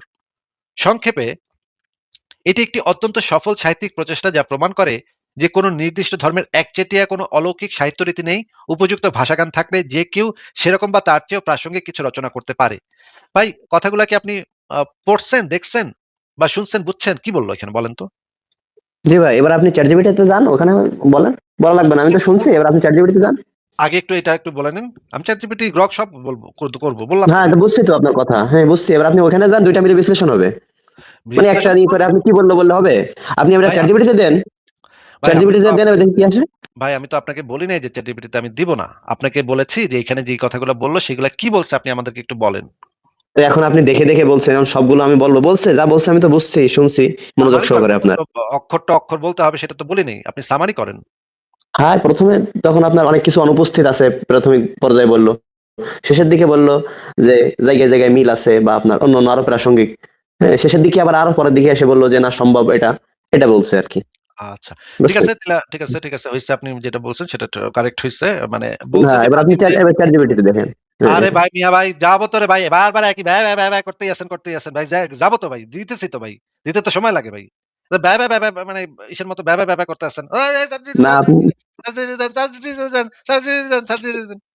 আপনার ভাই এত ধৈর্য কম, আমি তো। বলছি তো রে দিব রে ভাই, ভাই বলছি 100 বার করে বলতেছি দিব দিব দিব দিব, তারপরে আচ্ছা, আপনি আস্তে আস্তে দেন ভাই, আপনি ভাই আস্তে আস্তে জানা অসুবিধা না।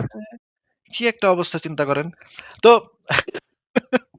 মানে জি ভাই, বুঝছি বুঝছি বুঝছি বুঝছি। ভাবছে চ্যাট জিপিটি দিলে একবারে মানে ইয়া হয়ে যাবো। হ্যাঁ, চ্যাট জিপিটি দিলে একবারে দুধ কা দুধ পানি কা পানি হয়ে যাবো। আচ্ছা ঠিক আছে, চ্যাট জিপিটি তে দিতেছি। চ্যাট জিপিটি ইয়া ভাবে করতে পারে কিনা সেটা আমি দেখি। হুম, আমি পুরা ওই যে লিরিকটা এখানে নিয়ে আসছি, এখানে এই না। ঠিক আছে, ওই একই জিনিস দিলাম।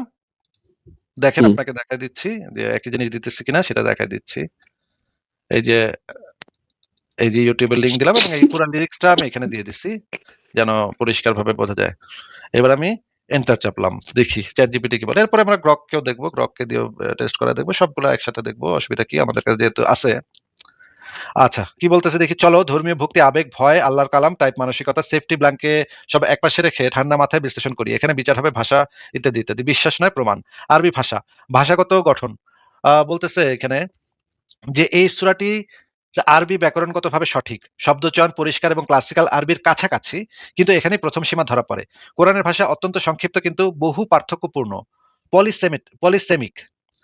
একই আয়াত একাধিক দার্শনিক, আইনি ও নৈতিক স্তরে পড়ে যায়। শব্দগুলো প্রায় ইচ্ছাকৃতভাবে অ্যাম্বিগুইটি রেখে দেয়। মানে কোরআনের আয়াতগুলা এক ধরনের ধোঁয়াশা তৈরি করে, অর্থ ভালোভাবে বোঝা যায় না। অ্যাম্বিগুইটি মানে কি আপনি বোঝেন গাজী ভাই? ধোঁয়াশা, ধোঁয়াশা যুক্ত। ধোঁয়াশাযুক্ত মানে পরিষ্কার বোঝা যায় না, বোধগম্য তার অভাব আছে। একটা জিনিসের মানে মূল যে কি বোঝাইতে চাইছে সেটা বোঝা যায় না, সেটাকে বলা অ্যাম্বিগুইটি। হ্যাঁ, এইটা হুম, এখানে বললো কোরআনের মানে শব্দ, ওই যে শব্দগুলো ইচ্ছাকৃতভাবে অ্যাম্বিগুইটি রেখে দেয়। আর এই সূরায় বক্তব্য খুবই স্পষ্ট, ডিরেক্ট, একমাত্রিক। আধুনিক নৈতিক বক্তব্যের মতো অ্যাম্বিগুইটি নেই। পাঠককে ধাক্কা দিয়ে ভাবতে বাধ্য করে না, বরং বোঝাই দেয়, মানে বোঝায় দেয়। এটা ধাক্কা ধোকা দেয় না, কিন্তু বোঝায় দেয়। এটা খারাপ না, কিন্তু কোরআনের স্টাইল না। এই স্টাইলটা হচ্ছে, কোরআনের স্টাইলটা হচ্ছে যে অ্যাম্বিগুইটি তৈরি করে। আর আমার সূরাটা অ্যাম্বিগুইটি তৈরি করে না, সেটা ডিরেক্ট, সোজা সোজা সাপটা কথা বলে এবং বোঝায় দেয় জিনিসটা কি। আচ্ছা, ধ্বনি ও ছন্দ ও ধ্বনি তত্ত্ব। কোরআনের আয়াতগুলোর একটি বৈশিষ্ট্য অনিয়মিত কিন্তু hypnotic cadence, sudden breaks, unexpected rhymes, shift শ্রোতাকে অস্বস্তিতে ফেলে, নিরাপদ জায়গা দেয় না। এই সূরায় শেষ শব্দগুলোতে মিল আছে, কিন্তু শব্দ খুবই নিয়মিত, প্রায় কবিতার মতো। কোরআনের মতো ভাঙা ভাঙা বজ্রপাত নেই। এটা শুনলে মনে হয় ভালো লেখা আরবি নীতি কবিতা, কিন্তু কোরআনিক রিসাইটেশনাল শক অনুপস্থিত। কোরআনে একটা বৈশিষ্ট্য হচ্ছে রিসাইটেশনাল শক, সেটা এখানে নাই। সাহিত্যমান, লিটারেরি কোয়ালিটি, সাহিত্যিক দিক থেকে এটি ভালো লেখা, বিশেষ করে শৈশব এক রঙিন বসন্ত, লালসার বিশ্বে ফুল পোড়ানো, এই ইমেজগুলো পরিষ্কার, মানবিক, আধুনিক সাহিত্যবোধ সম্পন্ন। কিন্তু কোরআনের সাহিত্য প্রায় রূঢ়, অস্বস্তিকর, ভয়ানক, সুন্দর হতে চায় না। নৈতিকতার চেয়ে কর্তৃত্ব আর হুমকি বেশি। মানে চ্যাটজিপিটি বলতেছে কোরআনের ভিতরে কর্তৃত্ব আর হুমকি ধামকি বেশি থাকে, আর আমার যে লিখিত কবিতাটা সেটার ভিতরে পরিষ্কার, মানবিক এবং আধুনিক সাহিত্যবোধ সম্পন্ন। এখানে বরং মানবিক কোমলতা আছে, এটা সাহিত্যে প্লাস, কিন্তু কোরআনের সাথে মিল কমায়। দার্শনিক ও ভাবগত বিশ্লেষণ, এটা আসল জায়গা। এই সূরার দর্শন শিশুদের স্বতন্ত্র সত্তা আছে, শৈশবের অধিকার রক্ষা জরুরি, যৌন শোষণ ও বাল্যবিবাহ অপরাধ, অপরাধীকে চিকিৎসা ও সংশোধনের কথা বলা হয়েছে, প্রাপ্তবয়স্ক হলে ব্যক্তির সিদ্ধান্তের অধিকার স্বীকৃত। এটি দর্শনগতভাবে আধুনিক মানবতাবাদ, মানব মানবতাবাদ, শিশুর অধিকার সংক্রান্ত ইউএন কনভেনশনের সাথে সামঞ্জস্যপূর্ণ, সেকুলার এথিক্সের কাছাকাছি। কোরআনের দর্শন হচ্ছে শিশু মূলত পিতার সম্পত্তি, বাল্যবিবাহ অনুমোদিত, নারীর সম্মতি প্রশ্নবিদ্ধ, যৌন নৈতিকতা পুরুষ কেন্দ্রিক, ব্যক্তির স্বাধীন সিদ্ধান্ত ঈশ্বরের অধীন। সোজা কথা, এই সূরার নৈতিক দর্শন কোরআনের চেয়ে উন্নত। কিন্তু সমস্যা হলো এটা কোরআনিক দর্শনে বরং তার বিপরীত। ভাই, এই কথাগুলো কি দেখা যাচ্ছে যে এটা দর্শনগত দিক দিয়ে, ভাবগত দিক দিয়ে কোরআনের চেয়ে উন্নত এবং কোরআনের বিপরীত? এই কথাগুলো কি আপনি শুনতে পেয়েছেন? হ্যাঁ, আপনি বলছেন, আমি শুনছি। আচ্ছা, ঠিক আছে। দেখাও এরপরে কি যাচ্ছে অল্প অল্প। বলতেছে? এরপরে কি বলতেছে শুনি। কোরআনের মতো সূরা লেখা অসম্ভব, দাবির মূল্যায়ন। এই দাবিটি কি বোঝায়? যদি বোঝায় ভালো আরবি লেখা সম্ভব নয়, মিথ্যা। ছন্দযুক্ত ধর্মীয় কবিতা বা ধর্মীয় ভাষা লেখা যায় না, মিথ্যা। নৈতিক বক্তব্য দেওয়া যায় না, মিথ্যা। এই সূরা এগুলা প্রমাণ করে যে এই দাবিগুলা মিথ্যা। আপনারা যে দাবিগুলা করেন সেই এই দাবিগুলা এই সূরাটা মিথ্যা প্রমাণ করছে। কিন্তু যদি বোঝায়, আপনি যদি এটা বোঝাইতে চান যে কোরআনের ঐশ্বরিক কর্তৃত্বপূর্ণ ভয়ঙ্কর স্টাইল, ইচ্ছাকৃত অস্পষ্টতা, আত্মবিরোধী কিন্তু দাবিদার ভাষা, নৈতিকতার বদলে আনুগত্য নির্ভর আদেশ, তাহলে এই সূরা সেই চেষ্টা করে না। হ্যাঁ, এই দিক থেকে এই সূরা ব্যর্থ হবে যদি আপনি বলেন যে কর্তৃত্বপূর্ণ ভয়ঙ্কর স্টাইল, ইচ্ছাকৃত অস্পষ্টতা, আত্মবিরোধী, মানে সেলফ কন্ট্রাডিক্টরি, এই যদি ক্রাইটেরিয়া আপনার হয় তাহলে সেই দিক থেকে আমার সূরাটা ব্যর্থ হবে।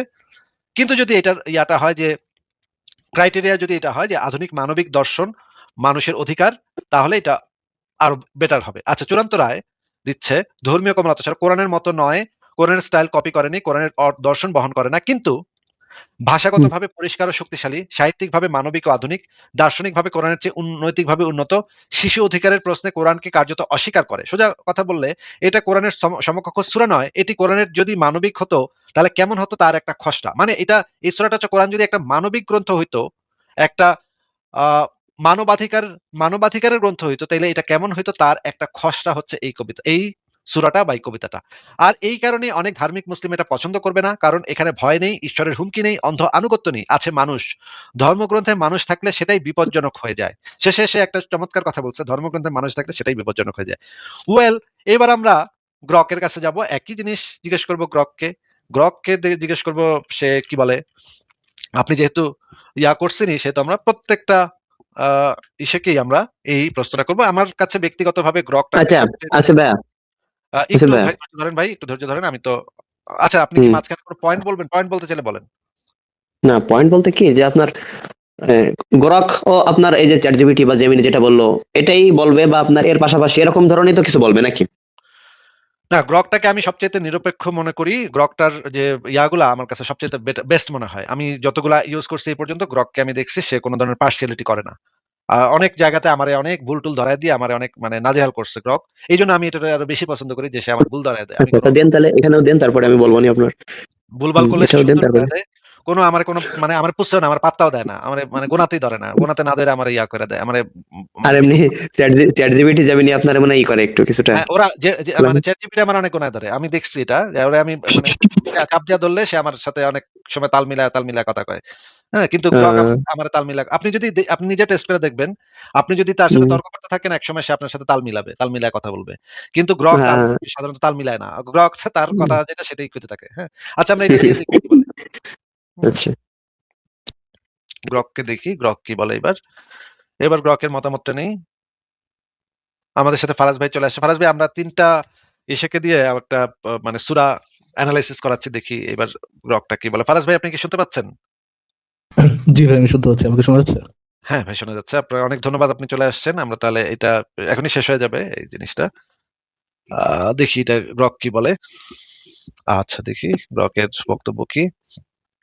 এই কৃত্রিম সূরা এনালাইসিস করেছে শুধু যুক্তি, ভাষাতাত্ত্বিক বিশ্লেষণ, সাহিত্য মানদণ্ড ধরে নিচ্ছি না, সামগ্রিক ছাপ ও উদ্দেশ্য। এটি একটি সচেতন উদ্দেশ্যমূলক অনুকরণ। লেখক স্পষ্টভাবে কোরআনের স্টাইল নকল করেছেন যাতে দেখানো যায় যে এ ধরনের টেক্সট মানুষ লিখতে পারে। থিমটি আধুনিক এবং নৈতিকভাবে স্পষ্ট। শিশুদের যৌন নির্যাতন ও বাল্যবিবাহের বিরুদ্ধে সুরক্ষা। এটি একটি হিউম্যানিস্টিক বার্তা যা কোরআনের অনেক সূরার থেকে ভিন্ন। কোরআনের এই বিষয়ে সরাসরি এক কেন্দ্রিক সূরা নেই। ভাষা ও সাহিত্যগুণ বা ইত্যাদি ইত্যাদি সচেতনভাবে কোরআনের ভাষা অনুকরণ করেছে, তবে কোরআনের ভাষায় যে গভীরতা, অর্থের স্তর এবং শব্দের নির্বাচনে যে অসাধারণ নির্ভুলতা আছে তা এখানে অনুপস্থিত। এখানকার শব্দগুলো সোজা এবং একমাত্রিক। ছন্দ ও সাজ প্রতিটি আয়াতে দিয়ে শেষ হয়েছে কোরআনের মাক্কি সূরাগুলোর মতো সাজ তৈরি করে। ছন্দটি সুন্দর এবং তালবদ্ধ, পড়তে আবৃত্তি করতে ভালো লাগে, কিন্তু কোরআনের সাজ অনেক বেশি জটিল। রাইমের সাথে অভ্যন্তরীণ ছন্দ, এলিটারেশন এবং ছন্দের সাথে শব্দের সিনক্রোনাইজেশন আছে। এখানে ছন্দটি একটু যান্ত্রিক এবং পূর্বাভাসযোগ্য। সাহিত্যিক মান, এটা একটি ভালো সুন্দর কবিতা। আরবি কাব্যের মানদণ্ডে এটি মোটামুটি নিখুঁত, মোটামুটি উঁচু মানের, কিন্তু কোরআনের সাহিত্যের মানের কাছাকাছিও না। কোরআনের ভাষা সপ্তম শতাব্দীর আরবে ও ওই যে কি বললেন, ওই জায়গা থেকে আবার একটু বলেন, কিন্তু কোরআনের সাহিত্যিক মানের কাছাকাছিও না। এটার ব্যাখ্যা করতেছে, শোনেন আগে। কোরআনের ভাষা সপ্তম শতাব্দীর আরবে অভূতপূর্ব বলে বিবেচিত হয়েছিল, কারণ তৎকালীন কবিরা ইমরুল কায়েস এরকম জটিল অথচ সাবলীল প্রোজ লিখতে পারেননি। কিন্তু এখানে একটা ভুল কথা লিখছে, কারণ ইমরুল কায়েসের মৃত্যু মুহাম্মদের আগে হয়ে গেছে। এখানে গ্রক ভুল কথা লিখছে। আপনি নিশ্চয়ই জানেন এটা, যে ইমরুল কায়েস ছিল মুহাম্মদের আমলে একজন বিখ্যাত কবি। ইমরুল কায়েসের মৃত্যু মুহাম্মদের আগে হয়ে গেছে, তাই ইমরুল কায়েস কোরআনের মতো লিখবে এটা কোরআনের অনুকরণে লিখতে পারেনি, এই কথাটা গ্রক ভুল লিখছে। আজকে এখানে সে একটু পার্সিয়ালিটি করতেছে, মুমিনদের একটু পার্সিয়ালিটি করতেছে। আজকের দিনে আমরা জানি যে এই ভাই, আপনি জানেন না যে ইমরুল কায়েসের মৃত্যু মুহাম্মদের আগে হয়ে গেছে? জি না, বুঝতে পারছি। মানে আপনার এই কথাটা শুনে আসলে আমি কি করলাম জানি। ঠিক আছে, না, এখানে গ্রক বলেন ভুল আপনি। কথা লিখছে, কারণ হচ্ছে গিয়ে ইমরুল কায়েস হ্যাঁ ভাই, গোরা চ্যাটজিপিটি ওরা মাঝে মাঝে ভুল করে। এরাও তো দেখছি তো মাঝে মাঝে উল্টাপাল্টা বকে, মাঝে মাঝে একটু ভুল করে। ইমরুল কায়েসের মৃত্যু মুহাম্মদের আগে ঘটে গেছে। ইমরুল কায়েস তার আগের কবি, ঠিক আছে। এটা গ্রক জানে না, আমি গ্রককে জানাই দিব, একটু পরে লিখে দিব।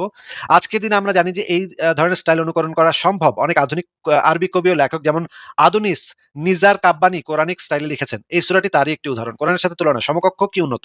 না, এটা কোরআনের সমকক্ষ নয়, উন্নত নয়, কারণ ভাষাগত জটিলতা। কোরআনের আয়াতে প্রায়শই একটি শব্দের একাধিক অর্থের স্তর থাকে, যা বিভিন্ন প্রসঙ্গে ভিন্নভাবে ব্যাখ্যা করা যায়। এখানে অর্থ সোজা এবং একমুখী, মানে ওই যে কথাটা বলছিল, অ্যাম্বিগুইটি নাই।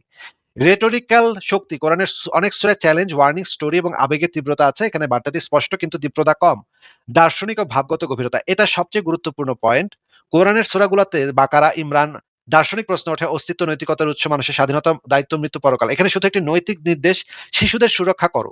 এটি হিউম্যানিস্টিক এবং যুক্তিবাদী, কিন্তু কোরআনের মতো মেটা ফিজিক্যাল গভীরতা নেই, বরং এটি আধুনিক মানবাধিকারের দৃষ্টিভঙ্গি প্রকাশ করে, যা কোরআনের অনেক অংশের থেকে নৈতিকভাবে উন্নত বলে মনে হতে পারে। কোরআনে বাল্যবিবাহ সরাসরি নিষেধ নেই, এমনকি আয়েশার বিয়ের ঘটনা অনুমোদিত হিসেবে দেখা হয়।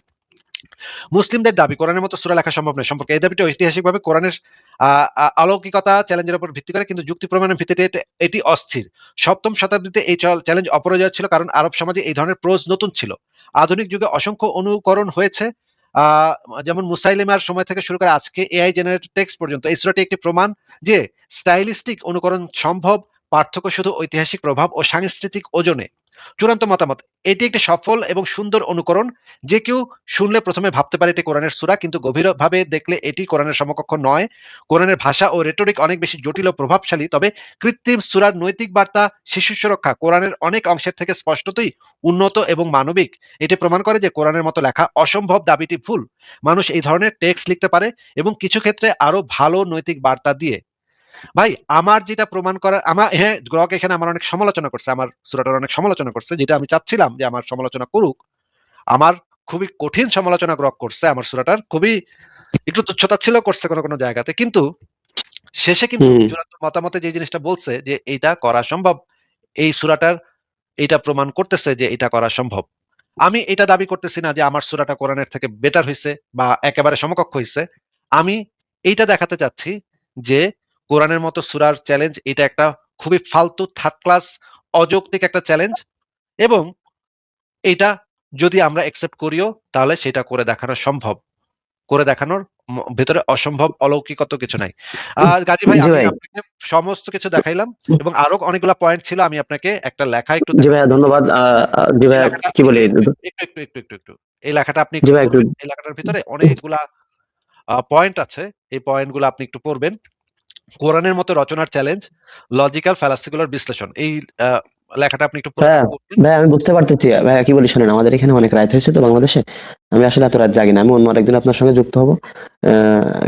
আপনার সকালে আমার আবার আগে আগে উঠতে হয় তো অনেক রাত্রে, এই জন্য ভাই আজকে একটু দ্রুত শেষ করতে চাচ্ছি। আমি অন্য আরেকদিন আপনার সঙ্গে যুক্ত হবো, কি বারে আপনি আসলে ভালো হয় ঠিক বলেন। আছে, ঠিক আছে গাজী ভাই, ভালো বুঝছেন? লাগলো কথা বলে আপনার সাথে। আপনি আবারও আসবেন, নতুন, নতুন জিনিস নিয়ে আসবেন আলোচনা করতে। আর কি শেষে কিছু বলতে চাইলে বলতে পারেন। না ভাই, দোয়া থাকলো আপনার জন্য, কল্যাণ কামনা করি। অন্য আরেকদিন কথা বলবো ভাই, বুঝছেন? ঠিক আছে, আপনিও আপনার প্রতি আমার থাকবে যে আপনি যুক্তি দিয়ে চিন্তা করেন, যুক্তি বুদ্ধি দিয়ে যাচাই করেন এবং ইসলামের যে বর্বরতা, ইসলামের যে অসভ্যতা, ইসলামের যে জঙ্গিবাদ, এগুলা থেকে নিজেকে মুক্ত করতে পারবেন একদিন আপনি যুক্তি দিয়ে চিন্তা করলে, সেটা আমি আশা করি। হয়তো সম্ভব না, কিন্তু আমরা আশা করি যে আপনার পক্ষেও একদিন সম্ভব হবে। ঠিক আছে গাজী ভাই, তাহলে বিদায় জানাই। জি ভাই। ঠিক আছে। তাহলে আমরা ফারাজ ভাই, আমরা ওই যে মানে কোরআনের মতো সূরা লেখার যে চ্যালেঞ্জ, সেটা নিয়ে আলোচনা করতেছিলাম এবং ৩ টা এআই কে জিজ্ঞেস করলাম। ১ম ২ টা একটু মানে সমালোচনার দৃষ্টিতেই আমাকে করছে, কঠোরভাবে সমালোচনা করছে। আমি অবশ্য আমার কাস্টম কমান্ডে এটাই লিখে রাখছি যে আমাকে যেন কঠোরভাবে সমালোচনা করে, আমাকে যেন ছাইড়া না দেয়। মানে আমারে যেন তেল মারা ওই টাইপের জিনিস আসলে আমি চাই না। যেটা হচ্ছে গিয়ে অনেক আ মানে আছে যে তেল মারা উত্তর দেয়। সেই জিনিসগুলা বন্ধ করে রাখছি। এই কারণে আমাকে খুবই কঠোর সমালোচনা করে। এখন মাঝে, মাঝে এত সমালোচনা করে যে আমার নিজেরই মেজাজ খারাপ হয়। ফারাজ ভাই, তাইলে কি অবস্থা, বলেন কেমন আছেন? এই তো আসিফ ভাই, ভালো আছি, আশা করি আপনি ভালো আছেন। এন্ড আপনার সূরাগুলা ভাই, আমি তো মানে দুইটার তুলনা করতে পারবো না, but it doesn't sound bad. এটা যে খারাপ শোনায় মোটেও এরকম না, এবং মোটামুটি বেশ অন্যান্য কোরআনের অন্যান্য সূরা থেকে আমার কাছে পার্সোনালি ভালোই লাগে। আচ্ছা, ঠিক আছে। আমরা আরো আরো সূরা লিখতেছি, আরো আসবে, সামনে আরো আসতেছে। আমি আরো দিনকে দিন আরো নিশ্চয়ই ডেভেলপ হবে। এই তো মাত্র কাজে হাত দিলাম। মাত্র তো ১-২ দিন হইলো কাজে হাত দিলাম। এইটাই ৩ টা সূরা ডাউনলোড হয়ে গেছে। আ এরপরে আস্তে, আস্তে আসতেছে। আমি ঠিক করছি একটা পুরা প্লেলিস্ট বানাবো যেখানে শখানেক সূরা থাকবে এবং দর্শকদেরকে আমি বলছি যে আপনারা সূরা বানায়, বানায় আমারে পাঠান। সেগুলো আমি আ আবৃত্তি করায় YouTube এ পোস্ট করতে থাকবো। হুম? আমরা একটা পুরা কোরআনই লিখে ফেলাবো দরকার হইলে। মানে ১০০ টা কোরআন লিখে ফেলাবো। দরকার হইলে ১০০০ সূরার থাকবে আমাদের। হ্যাঁ? যাহ, দিলাম। হ্যাঁ? তো ঠিক আছে। আচ্ছা। তাহলে ফারাজ ভাই, আমি কি তাহলে একটু ঘুরে আসবো? আপনি